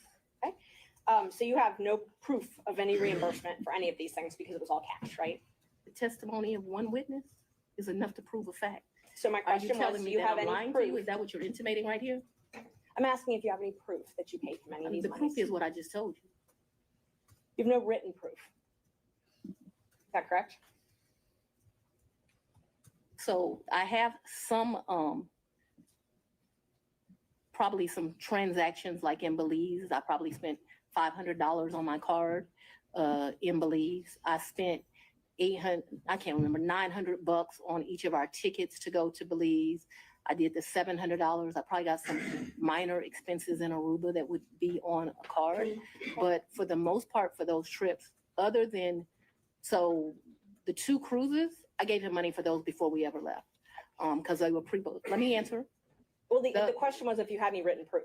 And so I've answered you that I've had written we proof. can move to the next question. If you've answered, if you had any written proof, and that was my question.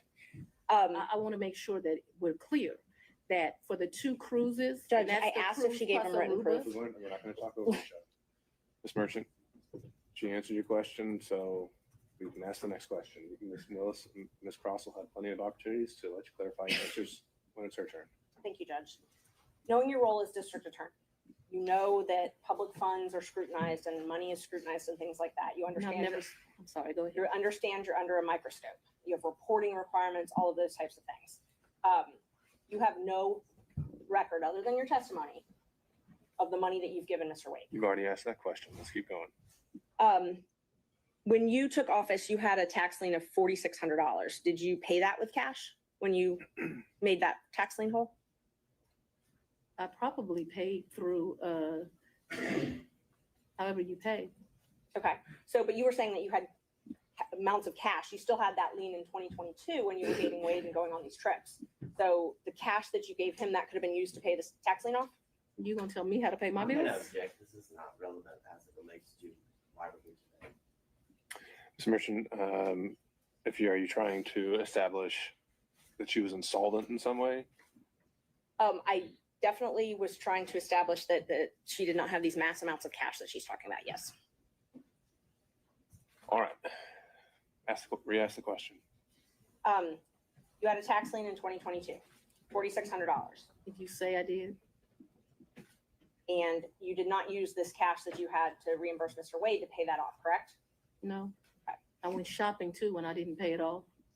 And you talked about, you gave a lot of interviews to some authors in the book called Fani Willis, right? I would not characterize it as a lot. I probably have spoken to them. You're not 2 or 3 gonna- times. My question is relevant as to. I think it's already come up that finances are discussed in the book. I'll overrule that.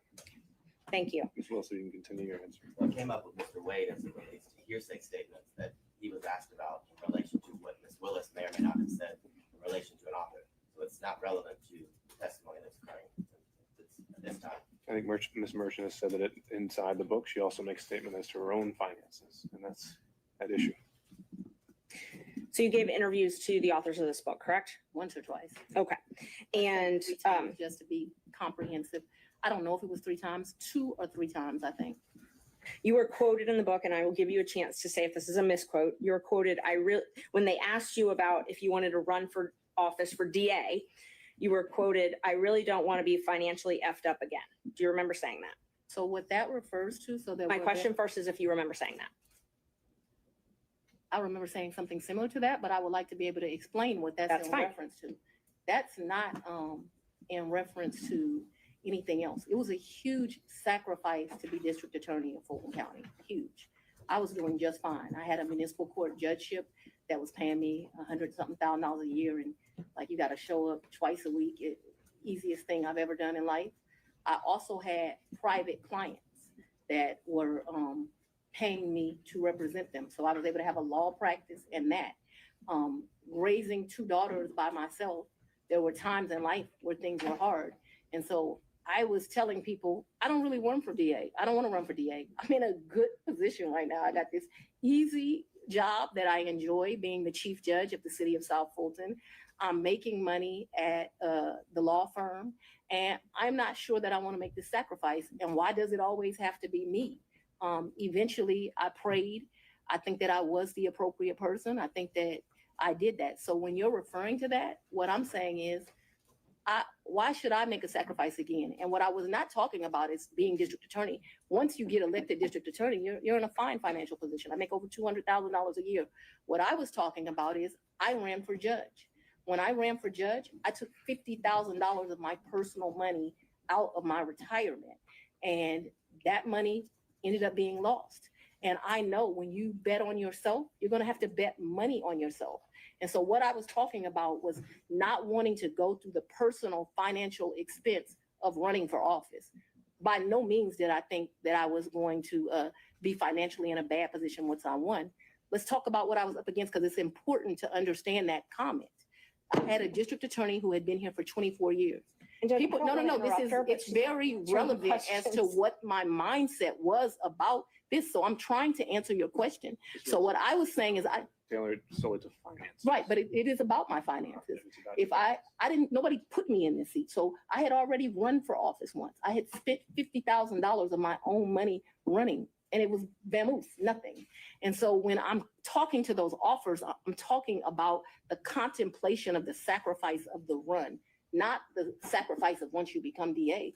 The odds were against me. I was likely going to lose the election based on who I was running against. So that needs to be in the appropriate context.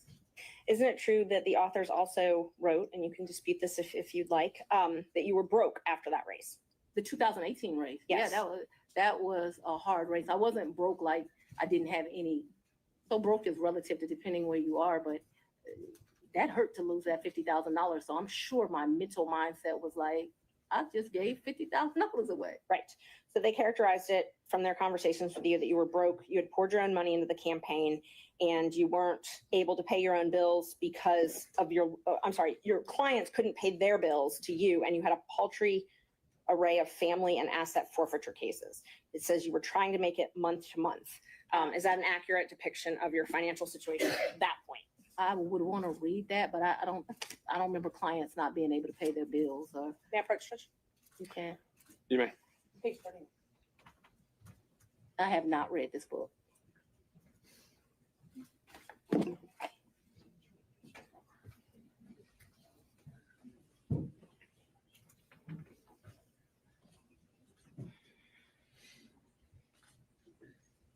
So like this fact here, her ex-husband Fred had run into a financial, I have no information I about didn't that. ask you about that. I just Okay. asked about what they represent from their interviews with you, that you were broke and that you had clients that weren't able to pay their bills. Can you show me where that is? Because this is where you put the tab, so that's where I read.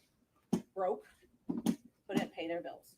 Yeah, I'm sure I characterized myself as broke as leaving that $50,000. I don't know that I had her nascent law practice at paltry array. Well, you just I didn't testified have- that it was Ms. lucrative law Merchant. practice. I thought I had a law practice. So this is not correct. I'm Okay, sure it's just, I didn't have any asset forfeiture cases. So I had one case where they had took one of my clients' money at the airport. I don't know if that's what I don't know. Paltry array, I did have family law cases. I guess that's what they're talking about. And clients who couldn't pay their bills ain't clients, so no. So my question was just if this was a fair and accurate representation where it says you were trying to make it month to month at that point. No, I don't think that is actually a fair and accurate representation, but I am certain that after the 2018 election, I'm still not really happy about having given up that $50,000. You know when you paid your tax lien? I don't. You don't? Do you know if you paid it? I know I've paid some taxes. I don't know. I don't want to speculate. Did you tell anyone at Fulton County Board of County Commissioners about your relationship with Mr. Wade? No. Did you disclose your relationship to anybody at Fulton County?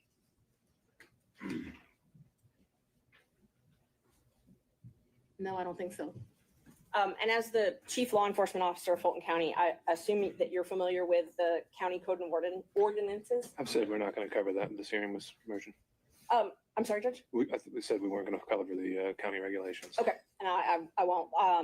Let me ask you this then. So are you aware that you're required to disclose any relationship with someone that you contract with in Fulton County? I'm gonna object to the court prior ruling that you made this morning. Would this be different because it's a potential for impeachment? Yes. What did you ask me? Ms. Merchant, if you could re-ask the question. Okay. Are you aware that Fulton County requires you to disclose any relationship with someone that you're doing business with? I'm not aware, and I know often that things are confused with state constitutional officers in county, but I'm not aware. So it's your understanding that you don't have a duty to disclose the She's relationship. answered that question. Let's keep going.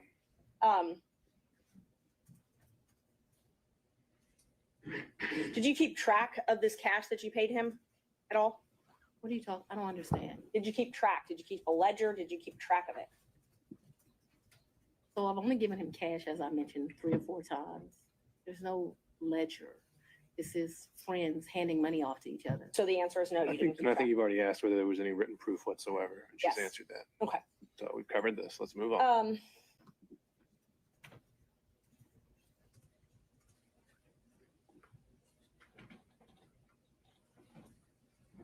Who are you referring to when you suggested that Mr. Roman's motion to disqualify was racially motivated? We already said we're not talking about the forensic misconduct that's been alleged.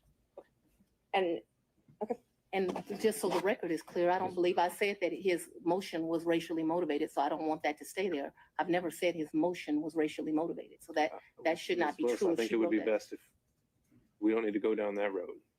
We're going to save that for argument. you once said that you would not engage with a personal relationship with anyone that worked for Fulton County. Is that correct? An employee? Anyone that worked for Fulton County. I think I said an employee. So that's the qualification you give an employee. You I wouldn't. think that's the statement that I made, so if you want to quote me accurately. So it's your position because Mr. Wade was not an employee, or it's your position he wasn't an employee, correct? Mr. Wade is not an employee, and he will tell you that over and over again. Just one moment, Judge.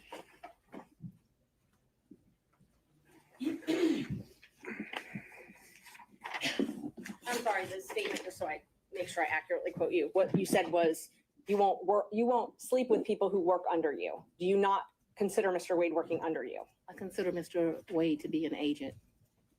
Agent? All Yeah, right. an appointee is what I really would think of him as. Your point, whatever merit it has, Ms. Merchant, is on the record. Next question. All right. Do we need any moments in a minute?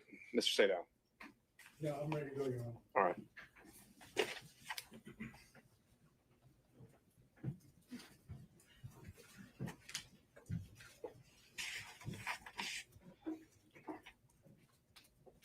I'm going to try to ask you questions that you can actually answer without having to explain, okay? Yes, sir. My comprehension skills are pretty good, so we should do all right. We shall soon see. If I heard you correctly, you moved into what I will refer to as the Yurti condo in either March or April of 2021. Is that correct? Sometime between late February and April. Yes, I don't, just so we're clear. Yes, but in that time period, you're in the ballpark. We're in the ballpark. Okay. And is that Yurti condo, would you say that it is in Hapeville? It is in Hapeville. Yes, sir. And you moved in there for safety reasons? My father, yes, I moved in there. We were concerned. My father was terribly concerned about me continuing to live at the house. And so they were clear. People came to my house at 5 o'clock in the morning about the police brutality cases, saying I was going to have a wake-up call. There were security threats due to gang cases, and there were concerns due to that was at the very beginning of this, looking into that. And so for all of those reasons and what was happening, my father wanted me out the house, and begrudgingly I left.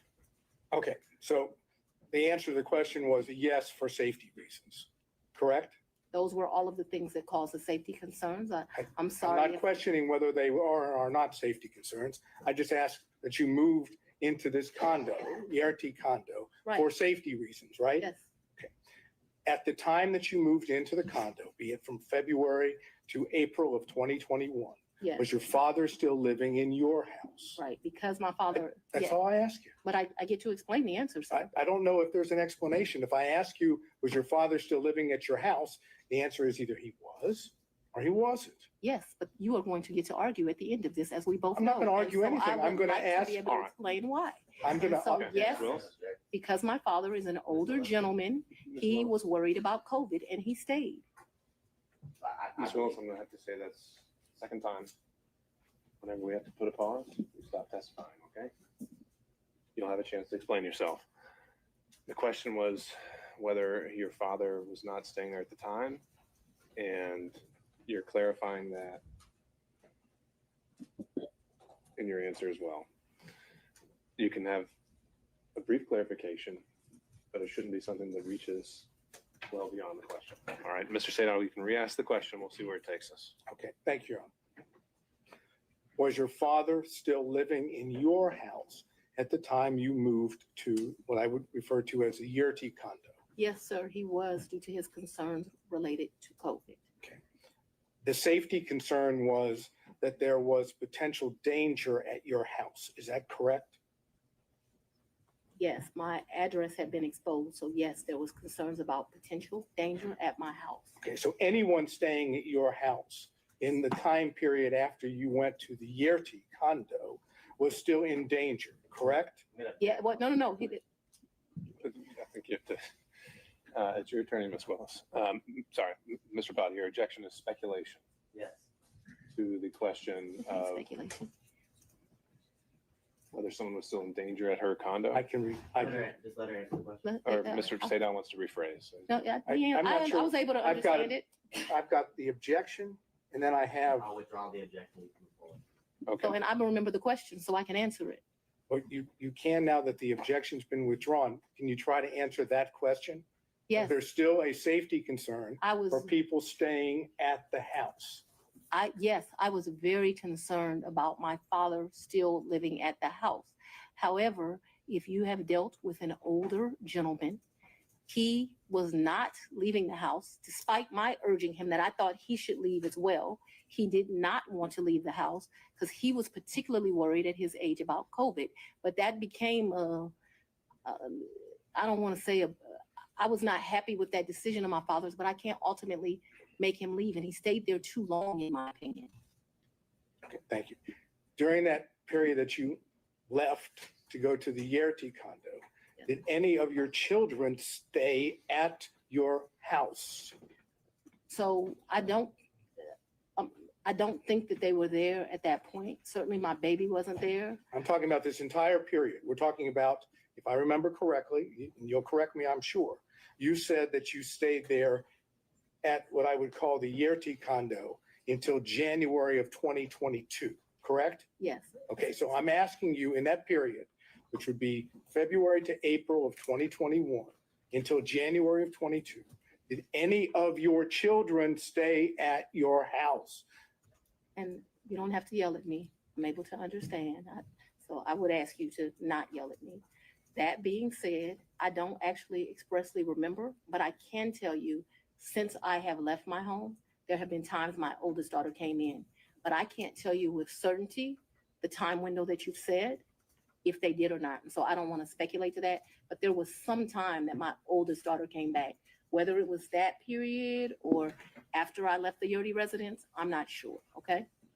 Okay, so if I continue to go into more detail on this, you're not going to be able to give me an answer of whether or not, in fact, any of your children were still at the house or stayed at your house during that time period, correct? What I can give you clarity of so that we are clear is from the time I moved out in February-ish of 2021, after I left there was a time period that my oldest daughter came back. But if you're asking me, was it in that window or after, I just don't have a recollection of that because, you know, your kids come and they go. And so I don't remember the specific time period, and I apologize for that. Did your children ever stay with you at the Yerty condo? Like maybe a night, Okay. like for a girls' night or something, but live with, no. Did anyone else stay with you at the Yerty condo, including Miss Yerty? Never. Miss Yerty never lived in the condo. She met her husband and they moved. They weren't quite married, but they moved. Nobody ever lived with me in the condo. That was My word was stayed, not lived. Stayed with you at the condo. I guess I don't understand the distinction, but no one ever, I think my baby's my oldest child.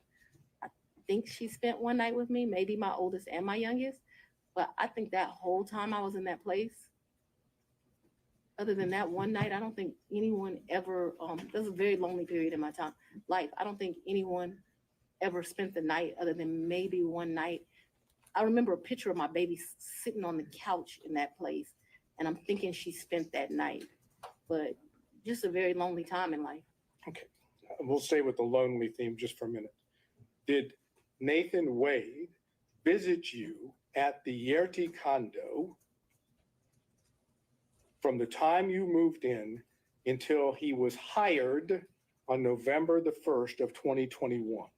So I moved out of that condo, but during that time period, I'm sure he came to visit. he came to visit. I can remember us going, I think the restaurant's Lickety Split. I can remember him picking me up, going to Lickety Split and ordering some food and coming and sitting at my table and eating. So I remember times that he visited me at that condo. Yeah. Okay, could you give us an approximation of how many times Mr. Wade visited you at the condo between the time you moved in and prior to November 1 of 2020? I don't think often, but I don't want to speculate. Can we say more than 5, more than 10? I'm gonna tell you the problem I'm having here. Let's say more than 10, but I'm not sure that that's even accurate. He certainly has come and picked me up, gone to grab some food to eat. I don't remember him being in that condo a lot. Okay, that's your. I'm sorry. You want a number, and what I don't want to do. Giving me your current and best recollection is all I'm asking for. That's all I can give you, sir.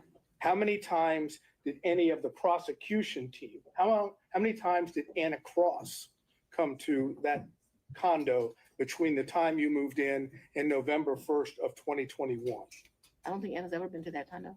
What about any other prosecutor that's involved in the prosecution of this case? I don't think any of them have. Just Mr. Wade. That's correct, sir. But it was a lonely time. Oh my God, that 2021,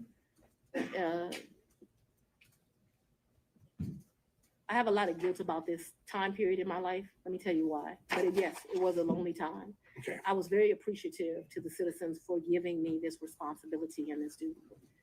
But what I very, very quickly learned is that this is a very isolating job, and 2021 was a lonely time. I turned 50 in 2021.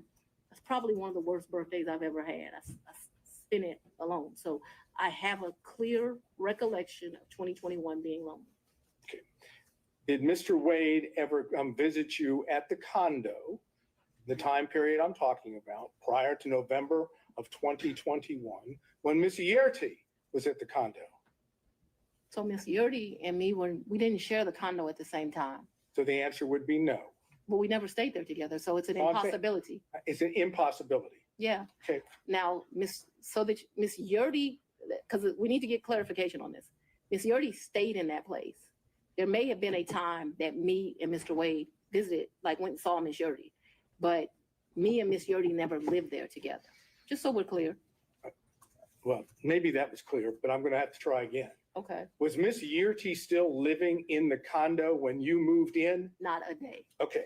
So what That I'm was talking, another misrepresentation in this. We never lived together. I never lived with Miss Yerty. my question though, I'm trying to understand Okay. that after you moved in to the condo, Miss Yerty she was out of the condo, right? She got a house. That's all I'm asking. She's not in the condo. We never stay, Miss Yerty and I never stay a day together in the condo. All of her stuff was out of the condo, and all my stuff, some of my stuff, not all of it obviously, was moved into the condo. So we never stayed there together. No, sir. All right. So when I asked you about Mr. Wade visiting the condo, when you were staying there, Yes, Miss Yerty wasn't staying there, correct? that would be correct. Yes. She wouldn't be at the condo, correct? No, she would not have been. It would be you and Mr. Wade alone at the condo, correct? Yes, That is, there weren't any other witnesses to Mr. Wade and you at the condo, correct? yes. No security, none of your security detail. Would object. She said it was just her and Mr. Wade. You made your point, Mr. Sadow. Let's move on to the next one. Yes, Your Honor. Who in the prosecution team prior to, I guess, the motion being filed by defendant Roman, who in the prosecution team knew of your personal relationship, and now I'm talking romantic, with Mr. Wade? So, sir, I am extremely private. All I ask No, no, is no, who knew? no. It's not, the answer is no one knew, that's fine. No. I ask you who knew. You answer, me just tell answer you it and this. then explain this, Willis. I am very private. When I supervised Mr. Body and Mr. McAfee, they didn't know who I was dating, but I can assure you I was dating somebody. So that I kept something private, that's my private life, is not any mystery to anyone. It's like a woman doesn't have the right to keep her private life private. And I'm speaking on this because there have been all these intimations. You still haven't answered the question, Ms. Willis. I'm sorry, what was the question, Your Honor? Is there anyone else who knew about it? And then you can explain. I don't know. I don't think so. I certainly didn't go out telling my business to the world. Okay, so the best of your recollection, you didn't inform anyone on the prosecution team that the individual that you had chosen to lead the prosecution team had a personal relationship with you. So Is that correct? That's inaccurate. Your question is inaccurate. What? Because you stated that the person I chose, we had a personal relationship. So we had a friendship. We have all these distinguishing factors. Remember, when I chose him in November of 21, first of all, let's get this straight. Mr. Wade was not actually my first choice. That's no insult to him. Your Honor, No, it is you, because of the way you phrased the question. You said, when I chose him, I didn't inform people of a personal relationship. We have defined personal as romantic. It is an inaccurate way to state the question. Then I will certainly restate it so it is very accurate. Okay, and please do not yell at me. You hired Mr. Wade for the first time on November 1st of 2021, correct? November of 2021, yes, Okay. sir. Your testimony is, whether one accepts it or not, your testimony is that at the time you hired Mr. Wade, there had never been a romantic relationship with Mr. Wade before you hired him, correct? Yes, my testimony is that we were very good friends, but we're talking about the sex, so let's just don't. No, I'm not talking about, I'm saying romantic relationship doesn't necessarily have to be just sex. Well, It can I be don't- dating, it can be holding hands, it can be any of those things that one might call romantic. I'm asking you whether or not prior to November 1st of 2021, there was a romantic relationship with Mr. Wade. It's very simple. It's either a yes or a no. I don't consider my relationship with him to be romantic before that. I'm not a hand holder, so no. Okay, that's fine. Now, let's move beyond November 1st of 2020, Yeah. 2021, excuse me. If I understand your testimony, there was no romantic relationship with Mr. Wade until early in 2022, whether it be January or February or March, early in 2022, correct? I would say sometime between February and April. Yes, sir. All right. Now I'm asking you about that time period when it became romantic, Yes, sir. okay? Thank you. Okay. You didn't see the need, if I understand, to tell any of the people on the prosecution team when you had established a romantic relationship with Mr. Wade. So I'm just cutting in here because I find it to be so funny. And so just a full disclosure in regards to y'all little sweet pea. Y'all little sweet pea can be a mean pea.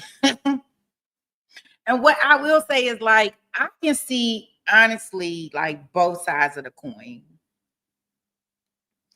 And I'm only saying that because his line of questioning and what he doing, remember, this is our re-up guy. Like, I don't know, maybe he from the hood. Maybe he forgot that we are not doing a drug deal, whatever. I like to see this combativeness from both of them guys. Only because now everybody gets to see how us as normal people with not the legalese like they have get attacked. Like the judge telling her, well, no, you need to answer yes or no. Could you imagine like when they do other people and they question them up on the stand, like how bad they gotta feel? Like if somebody is asking you a question you want to explain and they tell you no, you can't explain, you have to get an answer. You know, it was just so she getting something like that treatment that I'm pretty sure she engaged to somebody in the past. Like the judge, like, well, no, you can't explain. Just answer the dead on question. Like, so she gets some of that action, like normal people would get. But it's all like a whole big I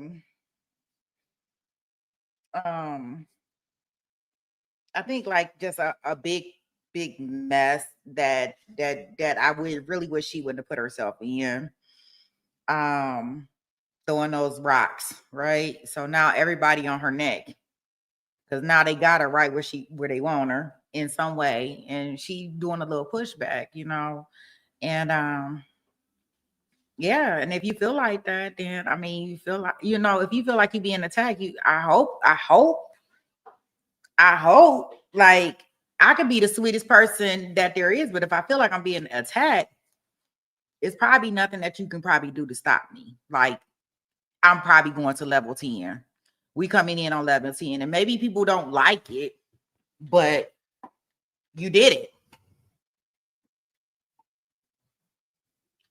So, I mean, like, I'm gonna be easy peasy all until we get to level 10. And once we get to level 10, like, you may not be able to bring me down. Yeah, and I know that we want to say we professional and all of this. Yeah. I get it. But at the end of the day, we all human. So, and that's just how she is. So it's just no telling. In regards to her her demeanor. And then it's more that, she's just so funny to me. I think she's hilarious. And I think it's hilarious that somebody gets to question her, because I'm pretty sure in her time, in her career period, she been up there asking those hard questions, trying to spin somebody, trap somebody in a box, right? So now she's getting that feeling from somebody else questioning her, putting her in a box, answer these questions, answer this, answer that, answer this, right? So I enjoy when the lawyers go like back and forth with each other. The judge step in, no. Like, I get a kick, because if it was me or you on the stand, we were like, okay, all right. But y'all got to think, like, these is all lawyers. So they all trying to do this trap, all these word semantics, between having sex and not having sex. And she like, I don't hold hands. Like, all these words, like, you didn't ask me this. Like, I can't stand people that play word games.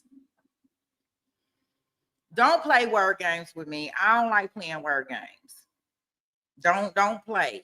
Don't play with me. If I say all, I'm not talking about all, because I don't know all. I don't know everything. Please don't do that. So, yeah, they playing a lot of word games in this trial, like a lot of word games. And so, yeah, I do believe that, I think that her, Nathan Wade, or what Mr. Wade, they had an inappropriate relationship. I do think she gave him the contract based off of their relationship, allegedly. That's just my opinion. I think that she's totally wrong in that, right? And I think that maybe why she don't want them to know, like, they want to know exactly who, what, when, where, and why. When it all happened, when it all started, and they trying to get around that. And unfortunately, she ain't gonna be able to get around it. But yeah, I don't know. And then when you put a lie or something on it, it kind of,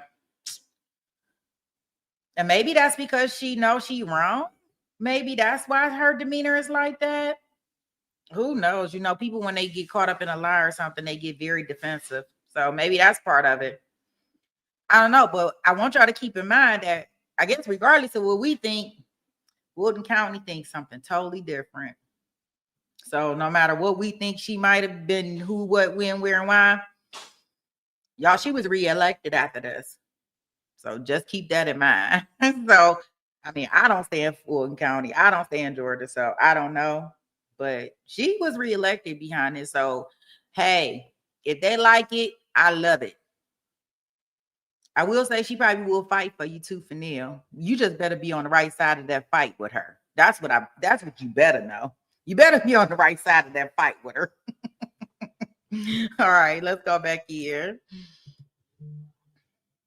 That the lead prosecutor, that is the man that was basically giving orders to others, was dating or having a romantic relationship with you, correct? I'm going to object to relevance at this point, Your Honor. Just say no relevance.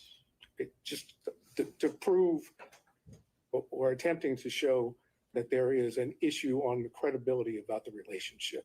The failure to have informed anyone on her team that she was having a romantic relationship with the lead prosecutor, I suggest gives rise to that inference. That's the relevance. The inference that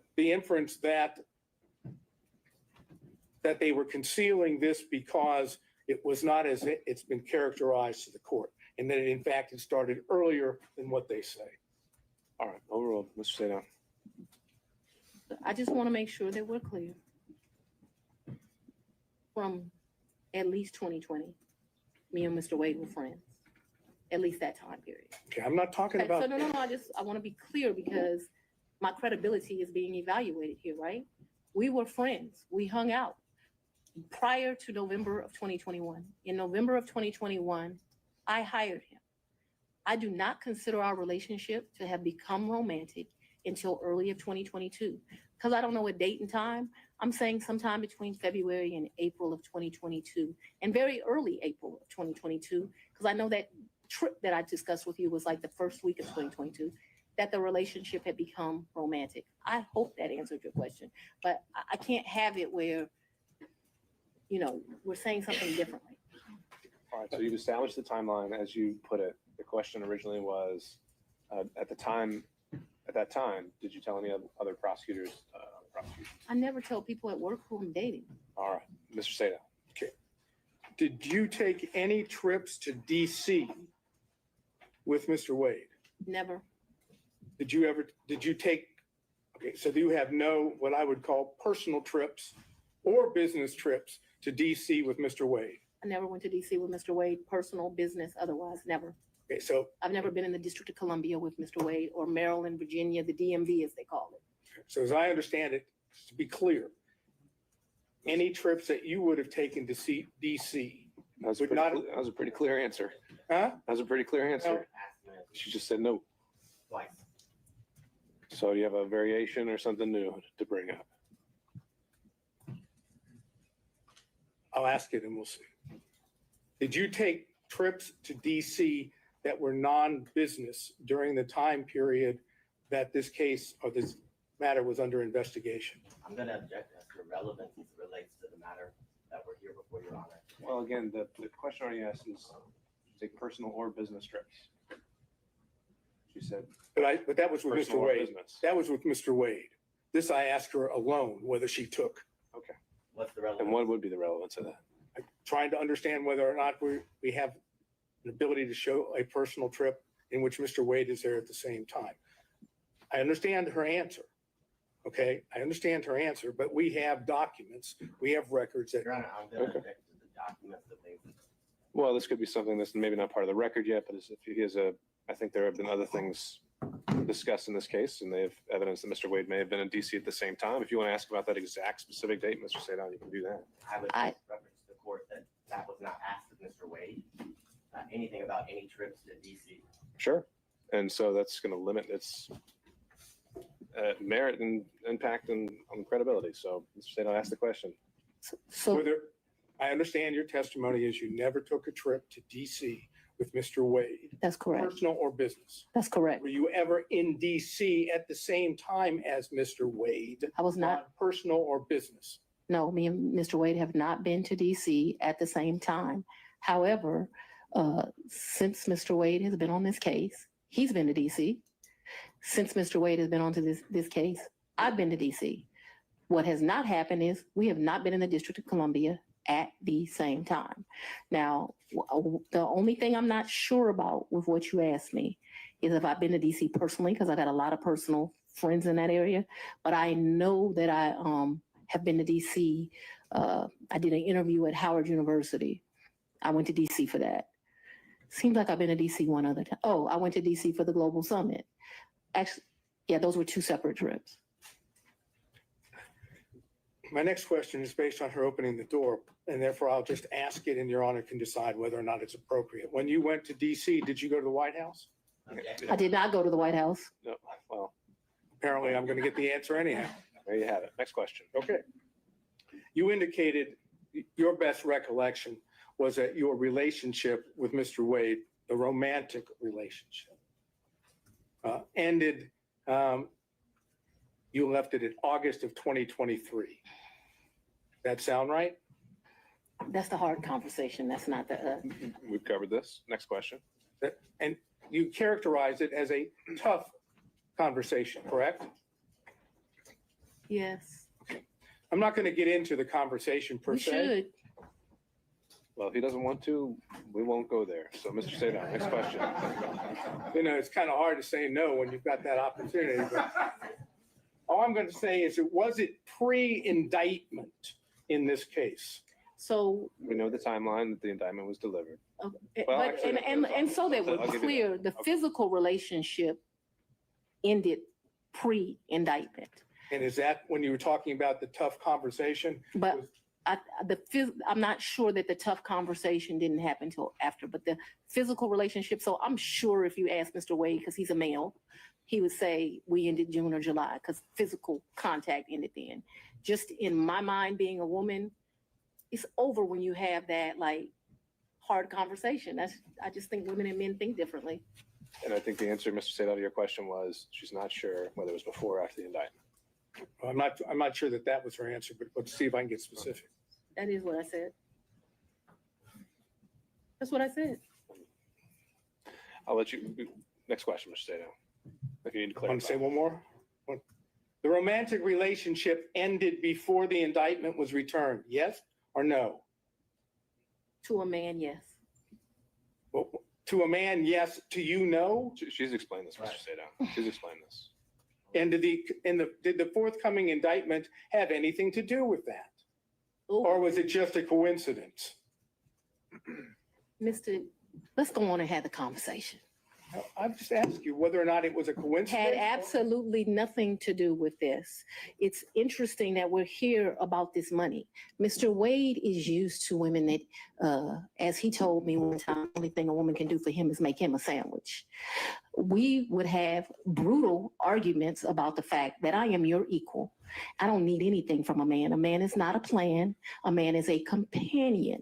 And so there was tension always in our relationship, which is why I would give him his money back. I don't need anybody to foot my bills. The only man who's ever foot my bills completely is my daddy. Is there anything else you would like to add to that?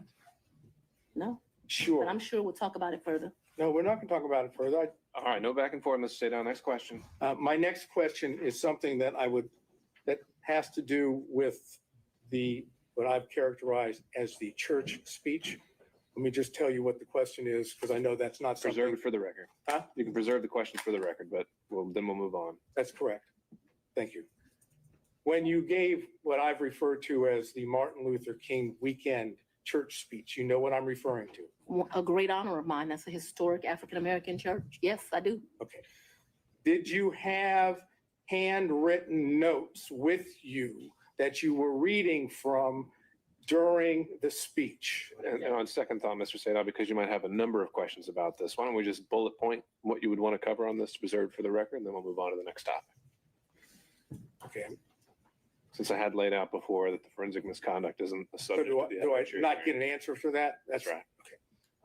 Did you read your speech? Well, no, Mr. Sadon, for everything related to any forensic. Oh, you just want me to misconduct stay out claims, of it now? We're just not, we can do it in a bullet form if you just want to cover what you would have asked, but it's not in a question and answer format. Okay, so I should do that at this point or do it Sure. when you're ready? We can do it right now, so it's fresh on. I'm going to ask her about, did she prepare the speech? Did she have notes on the speech? Did she read the speech? When did she do this? When did she write the speech?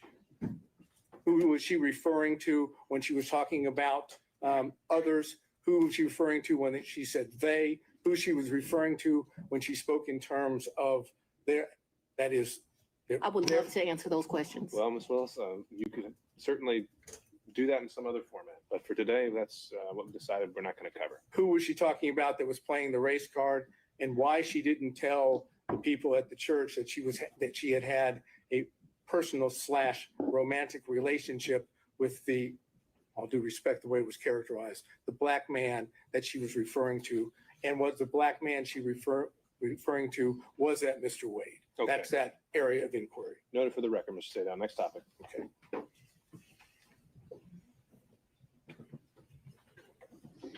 I realize that you've testified that you have no records that with regard to cash payments, Yes. correct? Mhm.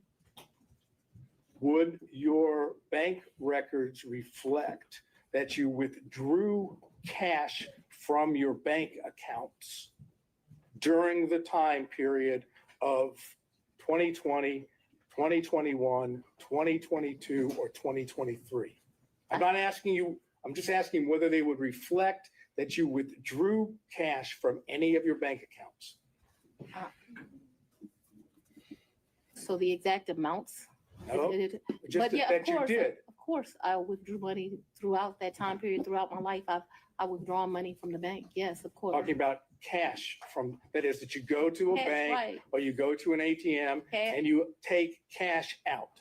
Either that way, or you go to Publix and you overpay, or you go to another store and you overpay. So yes, both through that, yes, of course they would reflect that at times. Okay, and so those records, if we had them, would show that, correct? That throughout the course of my life, I took out money.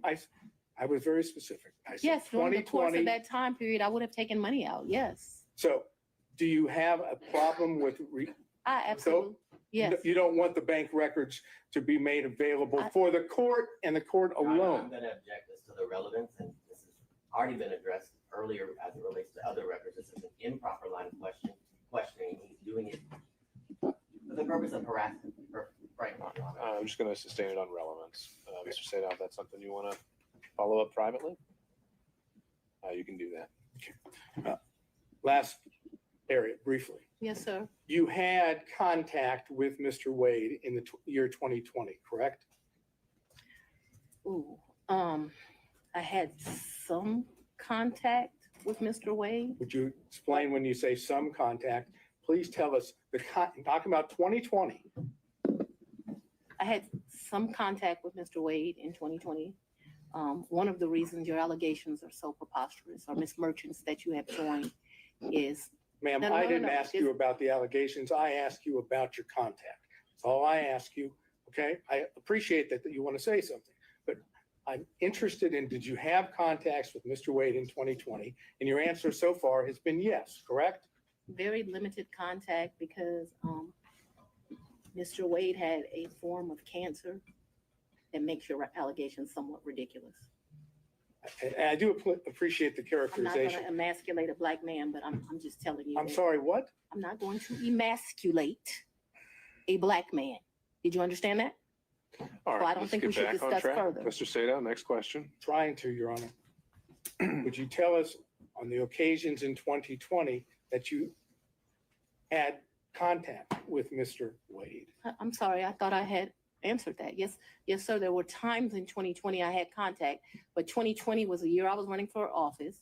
It was a year that he was going through some serious medical issues, and I did not have much contact, but I certainly had contact with him in 2020. Did you It go wasn't- out to eat with him? Maybe, probably. Did you visit him in any location, his office, or did he visit you in your office in 2020?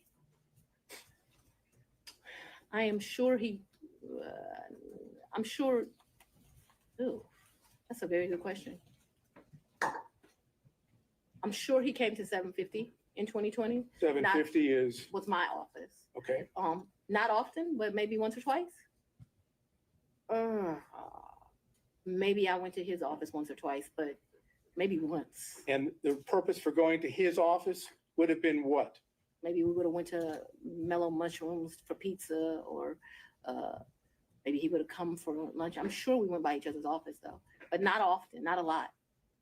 We both grinding, trying to make a But living. wait, I understand what you've said about the cancer, and I'm not going into that. But when you were going out with him to restaurants, or when he would come to your office, right?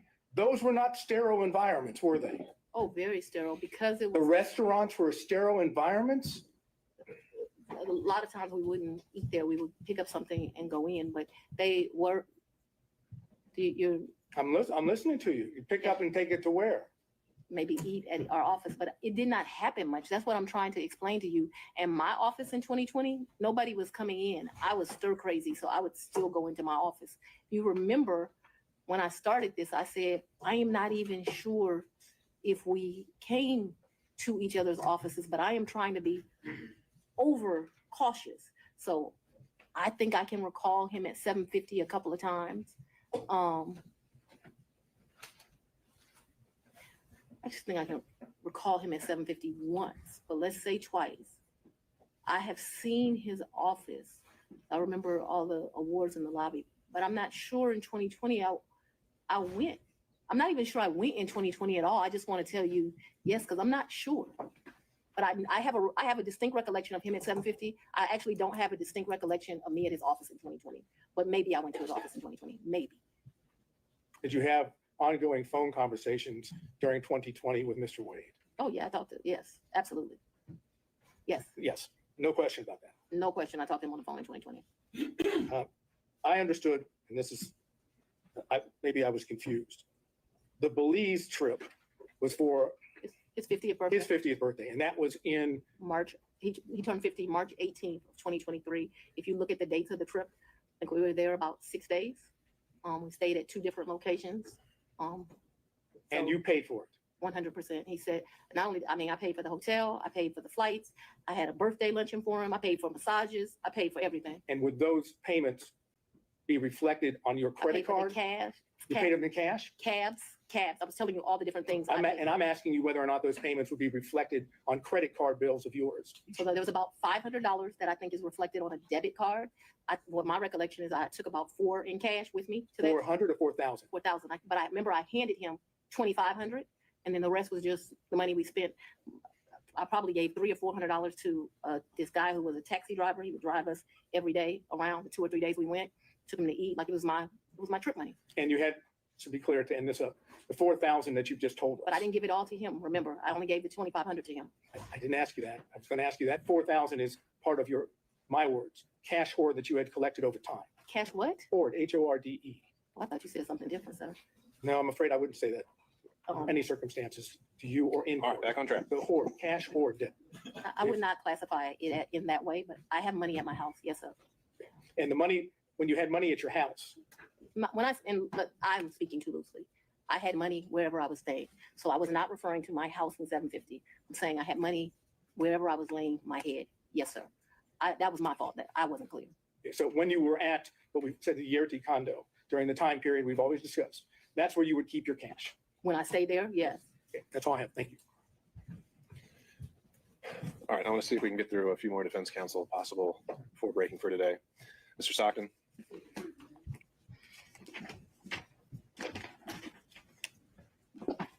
Madam District Attorney, I'm Alan Stocks, and I don't think we've had the pleasure of meeting. It's a pleasure to meet you, sir. Madam DA, you described these various trips, and Mr. Sadow asked you about going to Washington. Did you and Mr. Wade go to New York? I've gone to New York. I've gone to New York twice since I've been district attorney. I'm trying to think if it's 2 or 3 times. I went to do a domestic violence thing there for sure, and I was honored, and I went to the Apollo there. Those are the only 2 trips that come to mind. I went. He was not with me. You also said that he was a world traveler and had been on many of the continents. I've been to 6. Have you been on any of those continents with him, Um, besides this one? Where's Belize? What continent is it? I'm not being funny. I don't know. Let's say, with the I've been exception to of, Belize with him. I've been to the Bahamas with him. I've been with Aruba with him. Don't embarrass me. I'm not sure what continents those are on. Whatever continents those are, that's where I've been. I'm sure if I gave it some thought, I would tell you. But whatever continents those are, that I've been to those locations, sir. but not Australia or any other continents. I don't even want to go to Australia. I do know he took a trip in December to Australia.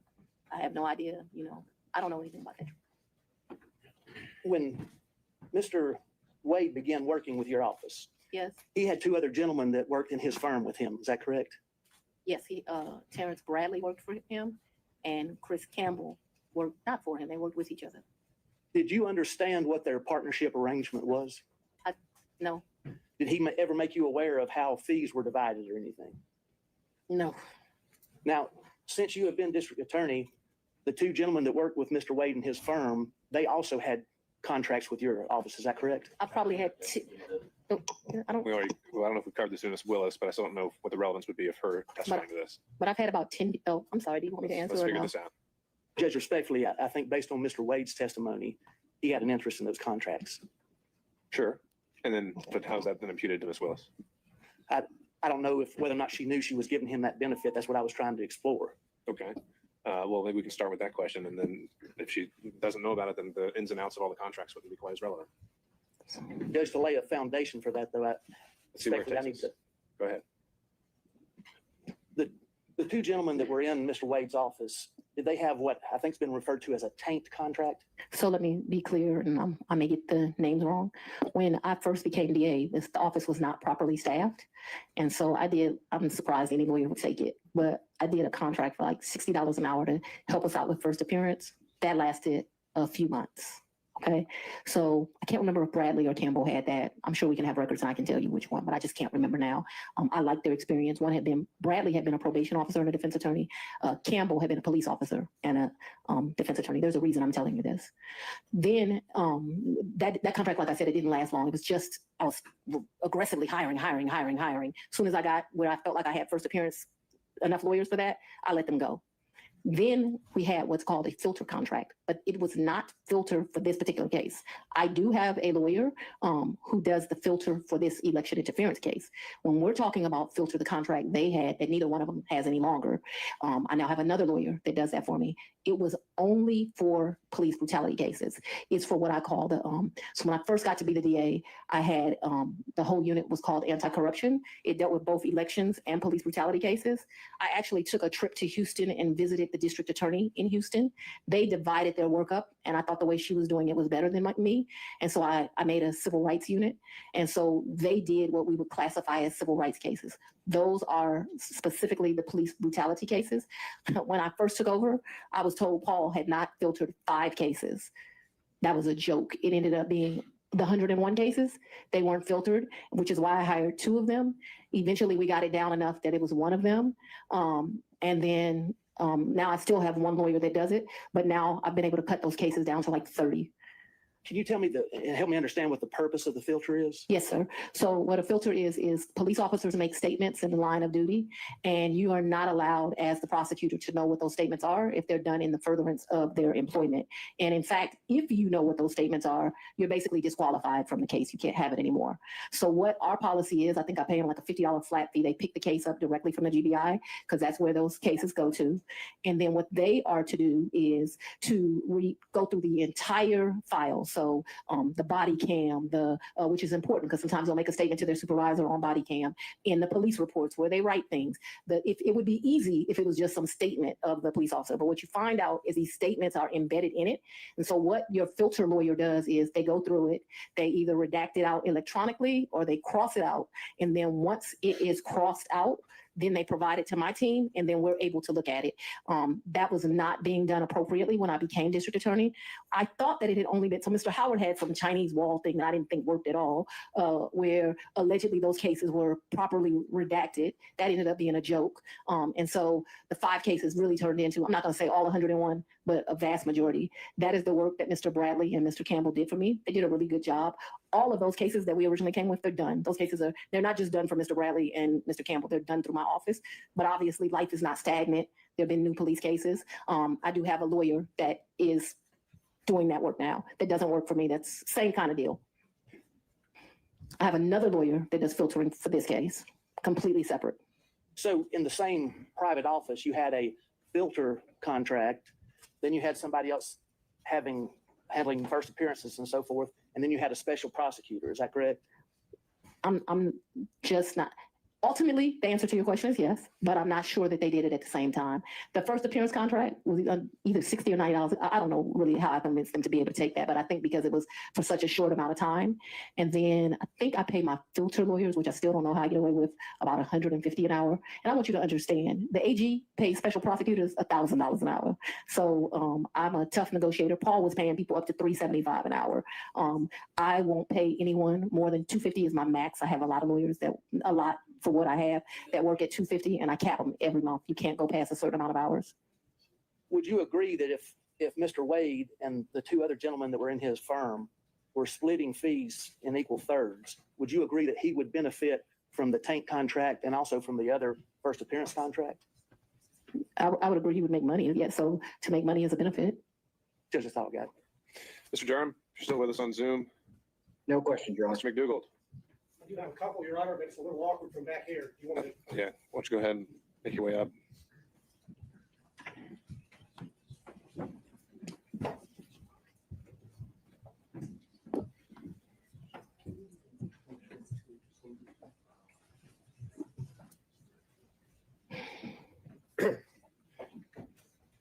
Good afternoon, Ms. Willis. How you doing? I'm very well. How are you, Mr. McDougall? I think this is our first in-person meeting, correct? Second. Second, well, I apologize for not remembering you more clear. That's quite all right. I'm referring now to exhibit number 21, Yes, sir. which was your financial disclosure form for 2022. Yes, sir.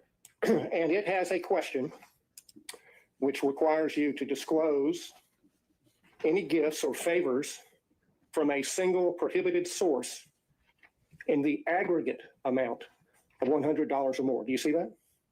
I don't, but I believe you. It would be on page 2 in the middle, paragraph number 3. Yes. And what is your understanding of a prohibited source for purposes of this form? I believe there's some classification of somebody you like don't have a personal relationship with that gives you $100. All right, if you look somebody under there Sorry. at subparagraph 2, Romanet 2, it defines it as someone that you know or should know is seeking to do or is doing business with the county, correct?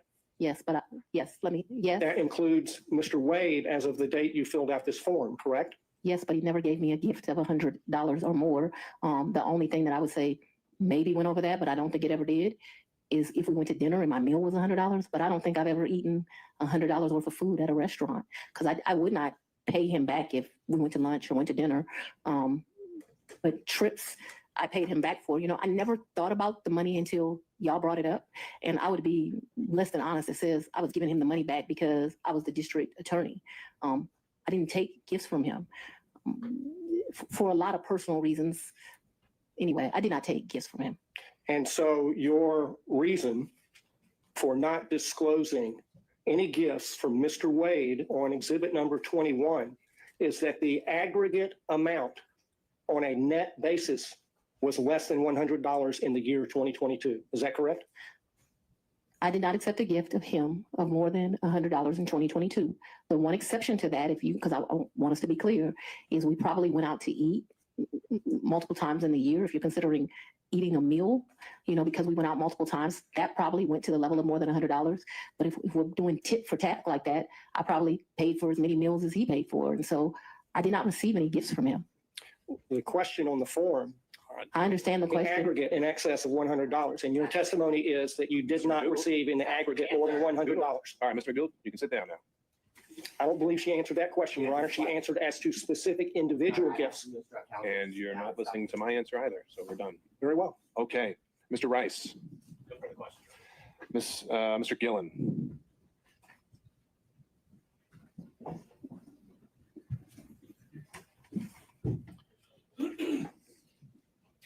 Good afternoon. Good afternoon, sir. A few questions here. You saw the book here, Find Me the Votes. That was shown to you, correct? Yes, sir. Your Honor, I would like to just tender this as an exhibit, number Is 22. that your copy? It is, All right, what exhibit is that going to be? 22. All right. I'm making the Is that, evidentiary contribution here to this. Now, well, I guess Yes, you're tendering it. Is it with position of the state? I'm going to object to the relevance at this point. There's no relevance at this point. Mr. Gillen, are you using this to confront her with prior statements? yes, Your Honor, and statements that she made concerning her financial situation and laying the foundation for that. And then she gave these interviews to the authors. And so this would document that, and we ask her, get this in the record, ask her questions about it. Well, we could mark it for impeachment purposes. I'm a little wary of entering an entire 300-page book because I don't know exactly what every single line, if it would pass hearsay or relevance or et cetera, but I don't think it needs to be admitted as an actual evidence for the record for you to do what you need to do with it. So, Well, Your Honor, I understand. I just would, it's marked as again- exhibit 22, and we'll move from there. thank you, Your Honor. Now, you were asked a little bit about this book before, correct? I think Mrs. Mrs. Merchant Ms. Merchant did. asked me some questions, yes? And you gave about 6 interviews to the authors of this book in the sit down? No, sir. You didn't. And No. was it, She answered how many interviews she gave in her opinion. how many, in your opinion, do you believe you gave, and how long did they last? 2 to 3, maybe 20, 30 minutes. So your testimony is at most, you think that you gave maybe an hour to an hour and a half's interview to the authors of this book? Oh, you mean in total? In total, yeah. Maybe, yeah.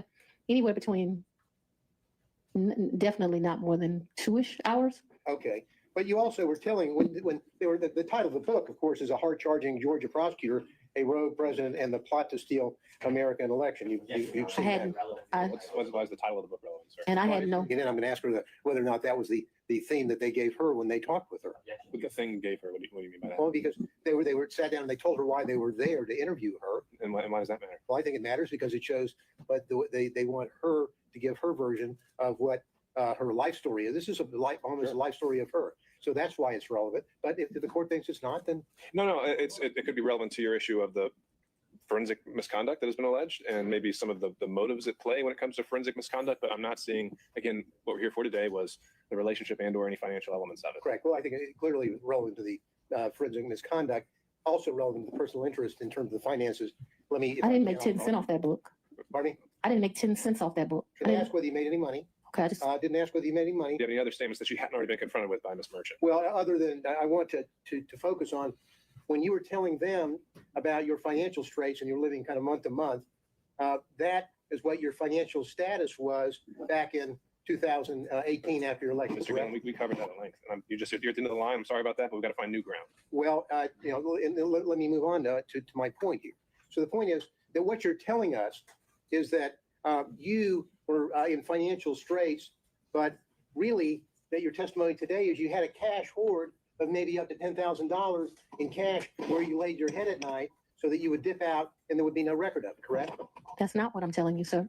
That's not at all what I'm telling you. What I'm telling you is that throughout the course of my life, I have always kept cash in my house.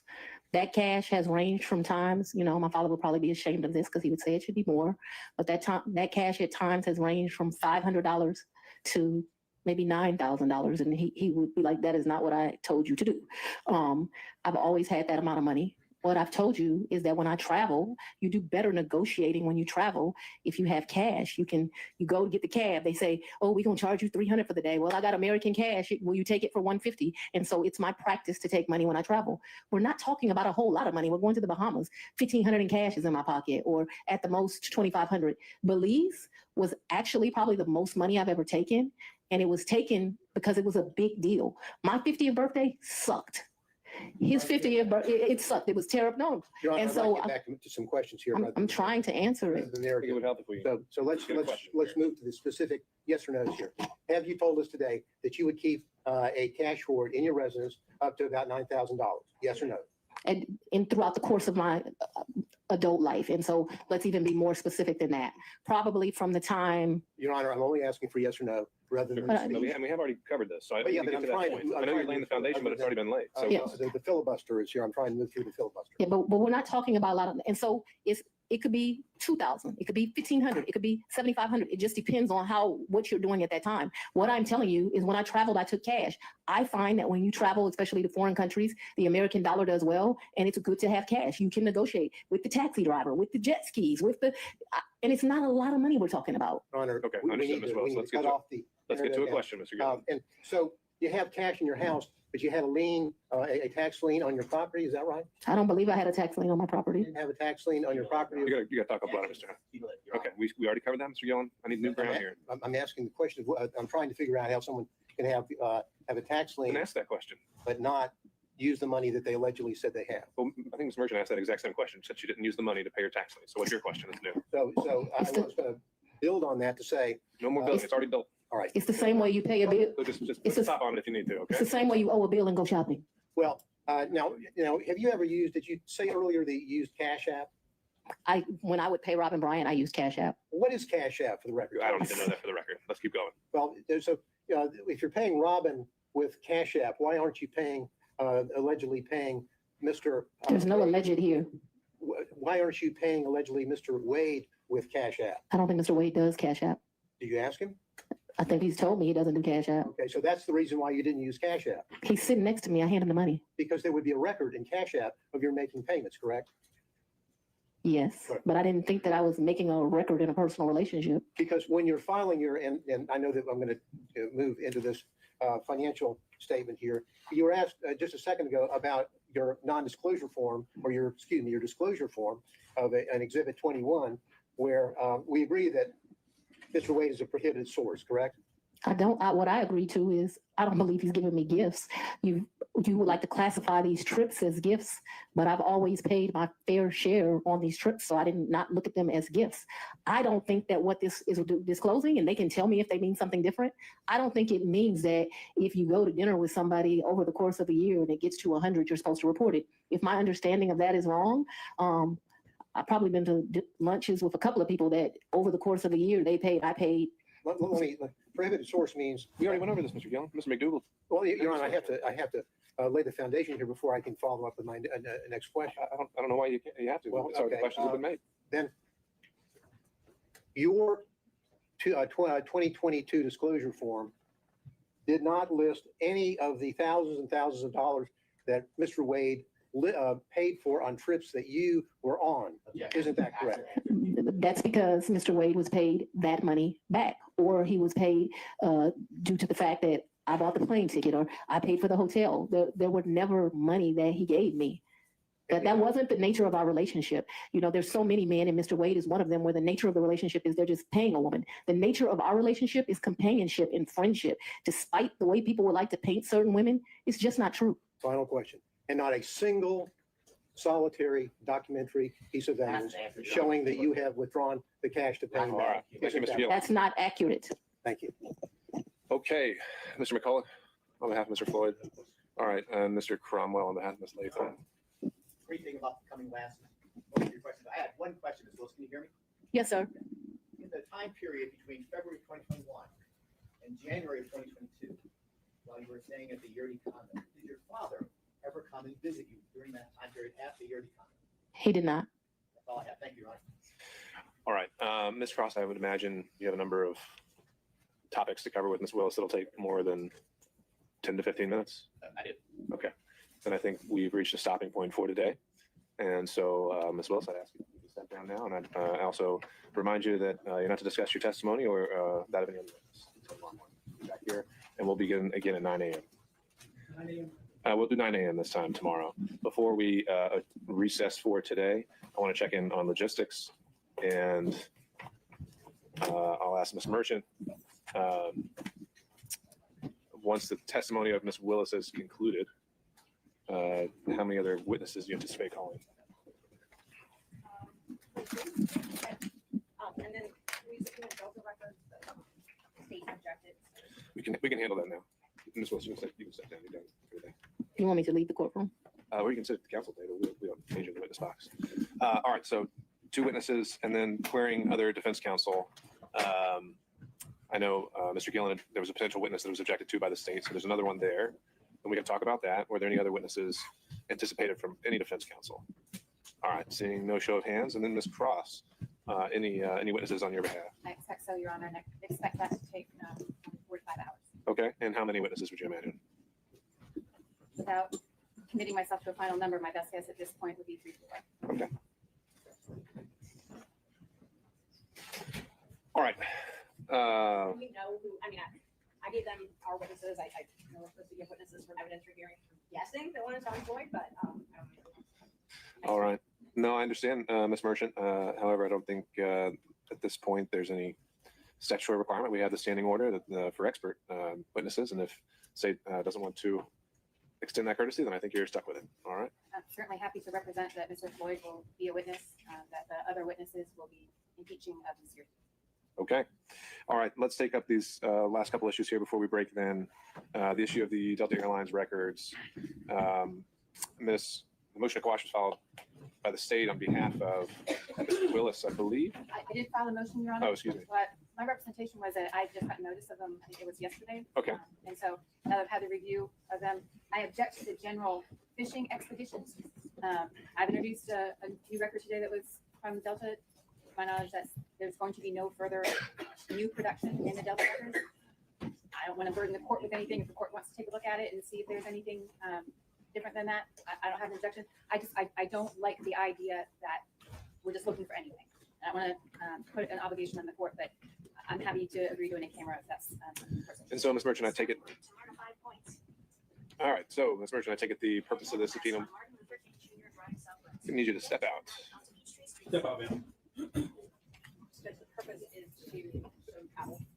Right. Is it because you suspect there are other travel records, or just you think there might be something else in there? It's, well, one is to prove some of the travel records they traveled together. And so we have no problems, like I told the state. I mean, what I'm saying is if we've heard about the trips today in detail. Is there anything else that's in these records that you're saying is going to prove some additional trip, or is it just further corroborating what really is kind of uncontested at this point? There may be some additional trips. But you don't know of any specifically. You No, just think there not might be any. documents. Okay. All right. Well, then let's continue with that. Then, if you want to send them or instruct Delta to send them to us in chambers, we'll take a look. And I think essentially, if there's, you can tell us, Ms. Merchant, what you think we should be looking for and what you think is relevant, and we'll do that. Okay. All right. And then when it comes to Mr. Schaefer's witness, there was an issue raised about this kind of being a summary versus an expert witness. And so I reviewed the motions, and I think there was the essentially kind of the summary document that Mr. Gillen's witness would, the sole purpose of this witness to introduce. Was there something about, I don't know whether it's for Mr. Body or Ms. Cross, was there something about this attachment substantively that you think is inaccurate, or is it literally just a summary document? I can't tell because the documents to support it were on a thumb drive and there's tens of thousands of those documents. So I don't know whether that is accurate or not. I can point to some characterizations on it that I would quibble with. Sure. I think the result is wrong, but I just can't agree to include the documents or someone testifying from the documents that I just can't verify. It may well be that there isn't anything ultimately, but I can't represent that and I can't agree. The document itself isn't authored or identified as being authored by any particular person. Okay, give me a second while I pull it back up. Thank you. So what I was provided by Mr. Gillen is a 3-page document that starts with a timeline, the dates, events, and sources, and it ends with an Excel sheet with some more figures. And Mr. Gillen, what do you have to say on this? We would tend to call Bill Selensky as a summary witness, not expert. And what we've done is that we have, we got the bulk of sort of what was in the download we got last week.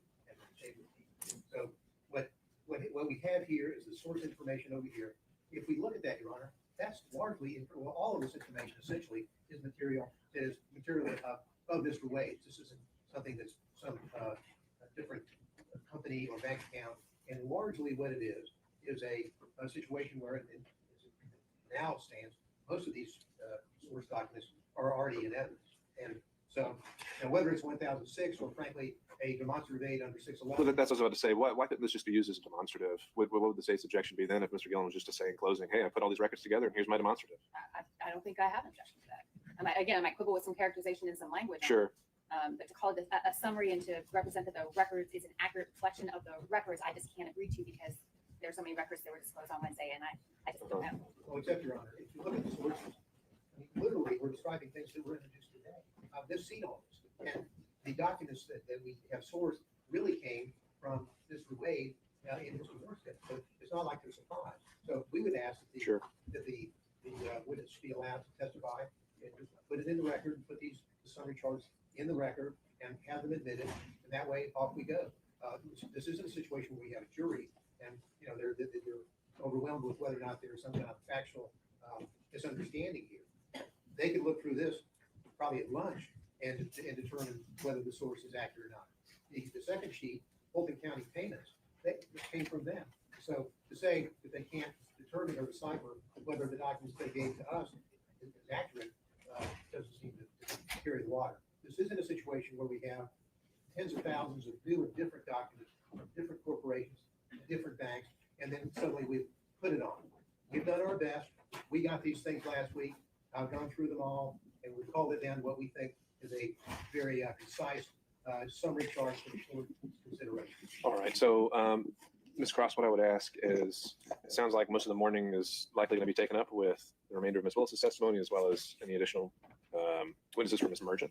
And so perhaps we can use that time between then and then the lunch break to take a look and see if these sources are inaccurately cited. I mean, the characterization isn't something that's going to be determinative. I don't think I'm bound by whatever he describes as the event, but if this is just, I really don't really see much of a substantive distinction between a demonstrative and a witness, but if he wants to put it up through witness, and it's not something that you need to rebut with expert testimony of some kind, then I really don't see this as being much ado about nothing. I'm sure you can understand why I couldn't agree. Sure, no, that's fine. That having gone through But I don't know if it's something that we need to bar outright until you've had a chance to look at it if you see some incredible inaccuracy in it or something like that. All right, anything else from the state?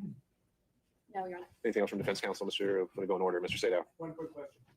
I understand the court at the bullet point where I was gonna go. Do we need to put into the record the speech itself in the transcript, or is the court taking notice from what we've already filed? I think it's extensively quoted in all of the pleadings. If you feel that's something that we need to have officially recognized, I think certainly we can do that. I don't know if the state has a particular version or a pleading that they want to double check for accuracy, or it can just be something that's as assumed as a matter of law as pleaded by defense counsel, and then we can make a ruling on it from there. But There's certainly no certified transcript that I'm aware of. If they want to give me the version that they believe to be accurate, then I'll certainly take it. okay, I have a USB that I heard downloaded on the USB drive too. all right, and that's also not something I think we need to have done by tomorrow. I'm not going to be ruling on. Yeah, I'm not ruling on any of this tomorrow. I mean, this is something that's going to be taken under advisement on all aspects. So the forensic issue we can bring up, and we may need to bring everyone back if everyone needs an extensive, not even extensive, but if everyone just wants to be heard in argument in some way, we're probably not going to have time for that tomorrow either. So my hope is perhaps we can just close the evidence tomorrow, and we'll take it from there. We're gonna want to have arguments. I've already requested, depending on how busy the court reporter is between now. Yeah, the answer is they're all busy, and we don't have enough of them. So I don't know. This court reporter was giving me a potential of a reasonable time period, but is that what you just turned over to Ms. Frost? Is that also a transcript, or is it just having a video? It's actually the USB video. I believe that's all it is, but again, I think that's something I'll just wait for direction from the parties on. I don't think that's something we've got enough to deal with tomorrow, and I think we can handle that as it comes once we've had a chance to take a look. Okay. So no arguments on the motion. I doubt we're going to reach it if the state has 4 to 5 hours of witnesses, and That's fine, just a question of preparation. yeah, I don't think that's going to be needed. Okay, Mr. McDougal. Just a very short housekeeping matter. You ruled on Monday, you didn't want to hear any evidence about the county ordinances. and so Sure. forth. The statute 24-2-221 requires that they be put into evidence as opposed to being cited as law. So before the defense evidence closes, I would like to tender certified copies of those. I don't need a witness Sure. for that. And then I've got one other certified copy that I want to tender. I don't need a witness for that. So that would just be a little mechanical thing right before the defense evidence closes. Understood. Any thoughts from the state on that?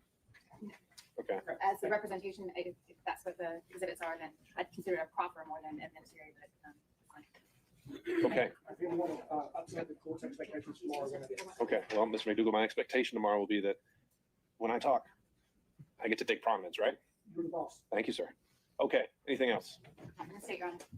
All right. We'll be in recess 9 o'clock tomorrow. Thank you all. Sorry? Oh, excuse me. Okay, so yeah, things started getting testy at the end. So that is day 1 of this hearing. I do have day 2 ready and queued up for us. A lot more calmer witnesses, but it starts when the witnesses come on, it kind of starts to question a lot of the things that they are saying. So I will say that. I only say that because they are going to have come to the stand. I know who's coming to the stand, but these witnesses kind of raised my little spidey. I mean, if I wasn't doubting things before, I was before.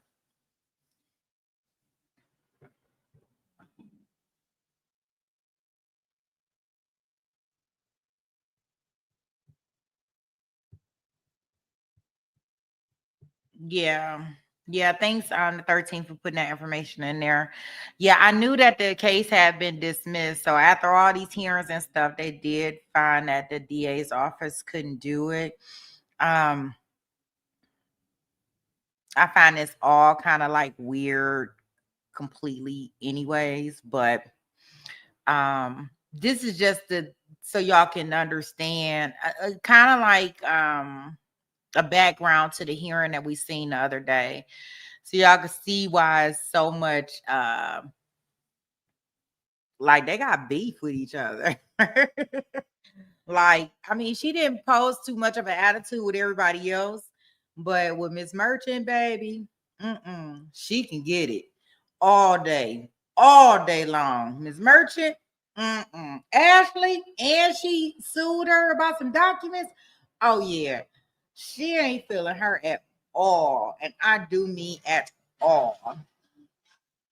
So what I am going to do for us here is, I mean, it's totally up to y'all. If y'all want to continue on, we can go into the next testimony for the next day. I think it's like 3 witnesses. I have it like right around maybe about 4 hours. I'm not sure what your schedule is. I'm not trying to keep everybody all day if y'all don't want to be here all day. But if you're listening and you're wrapping gifts or listening and walking around or listening, y'all just want to do something on Christmas Eve, that's good too.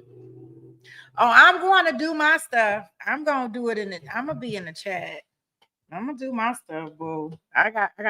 Yeah, you're right. I got stuff to do. But I love listening and chatting and all of that stuff. So I already got it like queued up. So that's the one good thing about this is that it's already queued up. It's already good. So I can actually do this kind of like a premiere for this part. Then that way I can just kind of like be in the chat and then we can kind of like watch it together and listen together. Let me get it set up for us.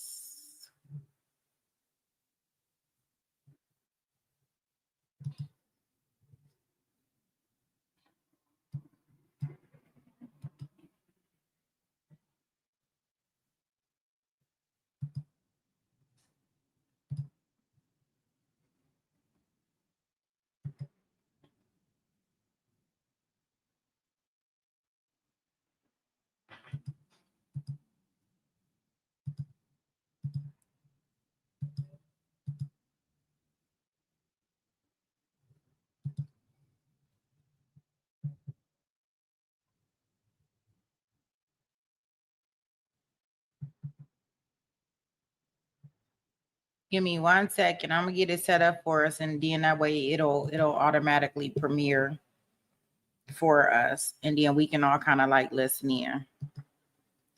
In the meantime, between time, what I will do is okay. Wait a minute. Edit. Wait a minute. What is this doing?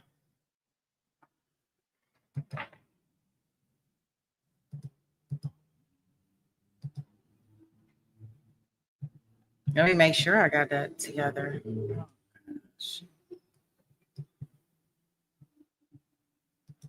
Oh, I was about to say, where's my edits?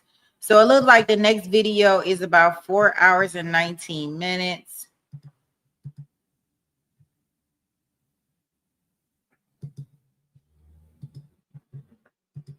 I'm going to schedule it to go live about 12:30. So in about 6 minutes. That way we can just go over there. And like I said, I can be in the chat as we doing it for those that want to come over there.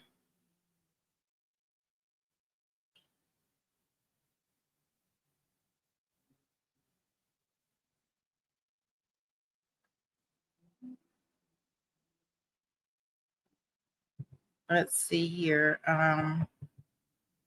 What I want to do. Okay, let me go. I'm going to play our outro song on this one while I'm in the background kind of working. And then that way I can drop. I'm going to play our outro song on this one. And then that way I can be in the background setting up the new stream. And then I can drop the link and then we can all just go over there. Okay.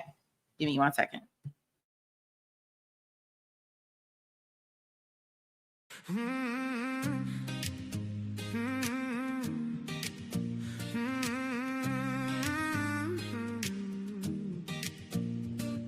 When Sweet Pea taps in, you know the courtroom lights go bright. Trials running long, but the family's here every night.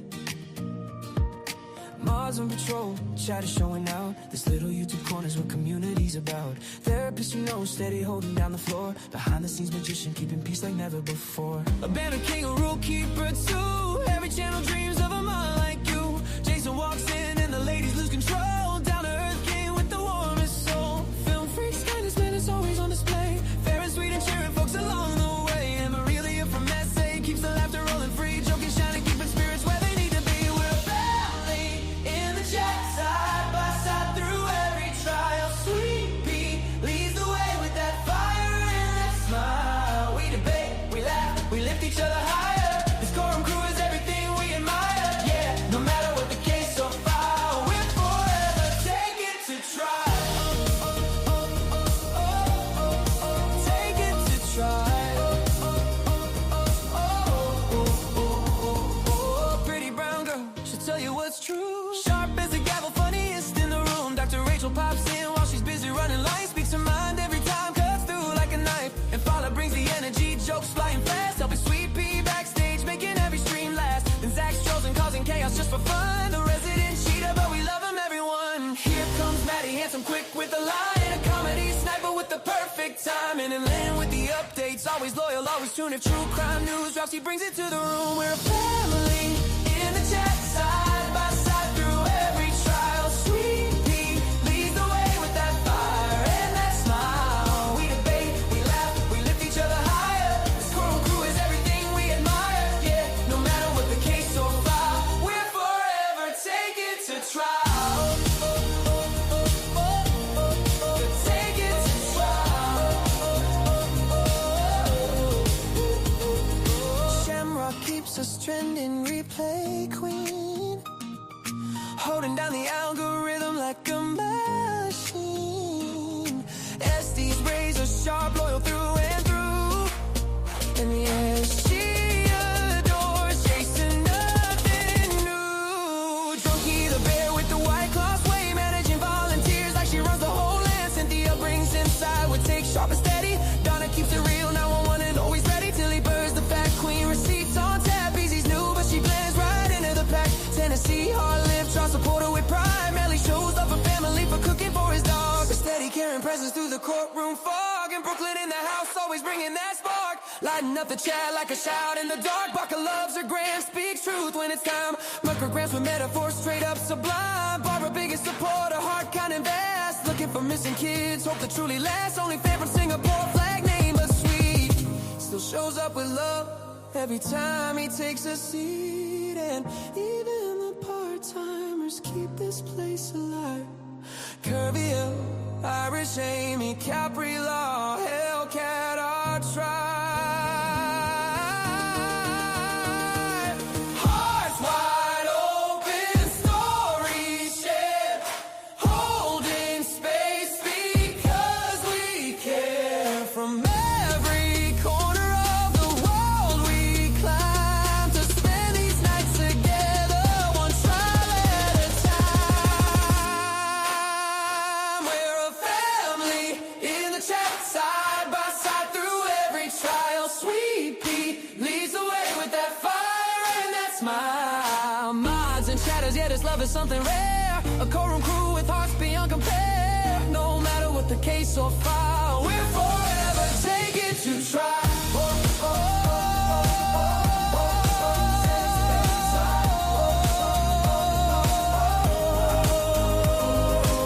Just sweet Pea in the mouth and the chat we adore.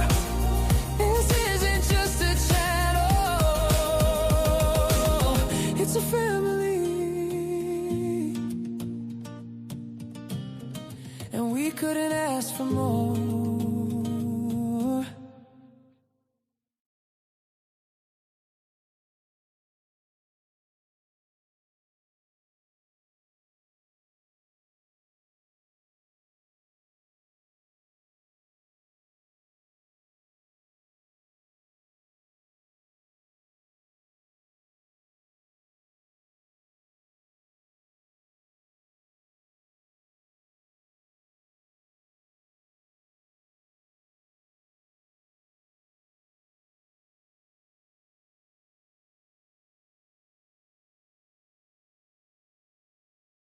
So I have to wait for the thing to download. I'm assuming that y'all did not hear me, of course. So what I will do is once it finished downloading, unfortunately, I thought that it has to be up under 2 hours. So whatever. Is anyone having a little Christmas cheer yet? I don't know. I'll probably get in the mood probably about 6.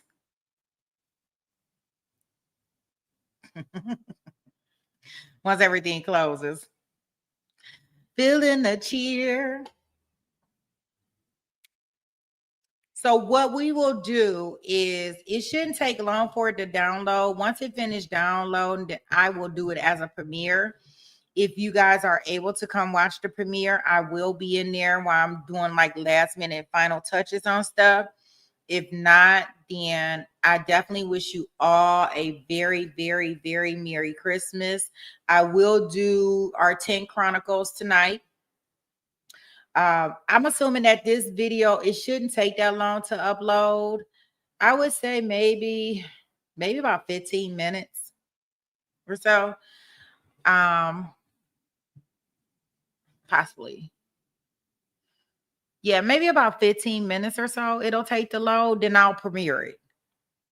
And when I do the premieres, y'all know I can only be in the chat and I can't really like control what's going on. So we'll do that, and I'll do my 10 Chronicles. Our 10 Chronicles will, of course, y'all know I can't schedule the 10 Chronicles because they kind of like live. So I will do that later on this evening. It'll probably be early, even like 8 or 9. Probably about 8 my time. So it's gonna be like 10 East Coast. It'll be 7 o'clock Cali time, and then 8 o'clock Central. So and those that don't catch it, please don't forget when you get an opportunity to go and look. Let me upload this video here.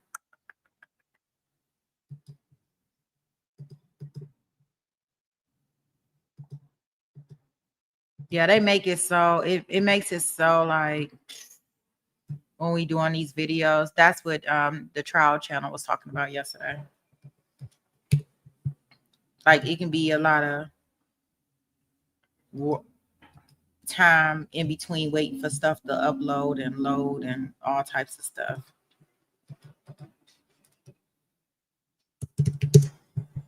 Yeah, because they have to check it. I don't know why they check it so tough. They check uploaded videos real tough, but you can be on here live doing almost about anything, but whatever.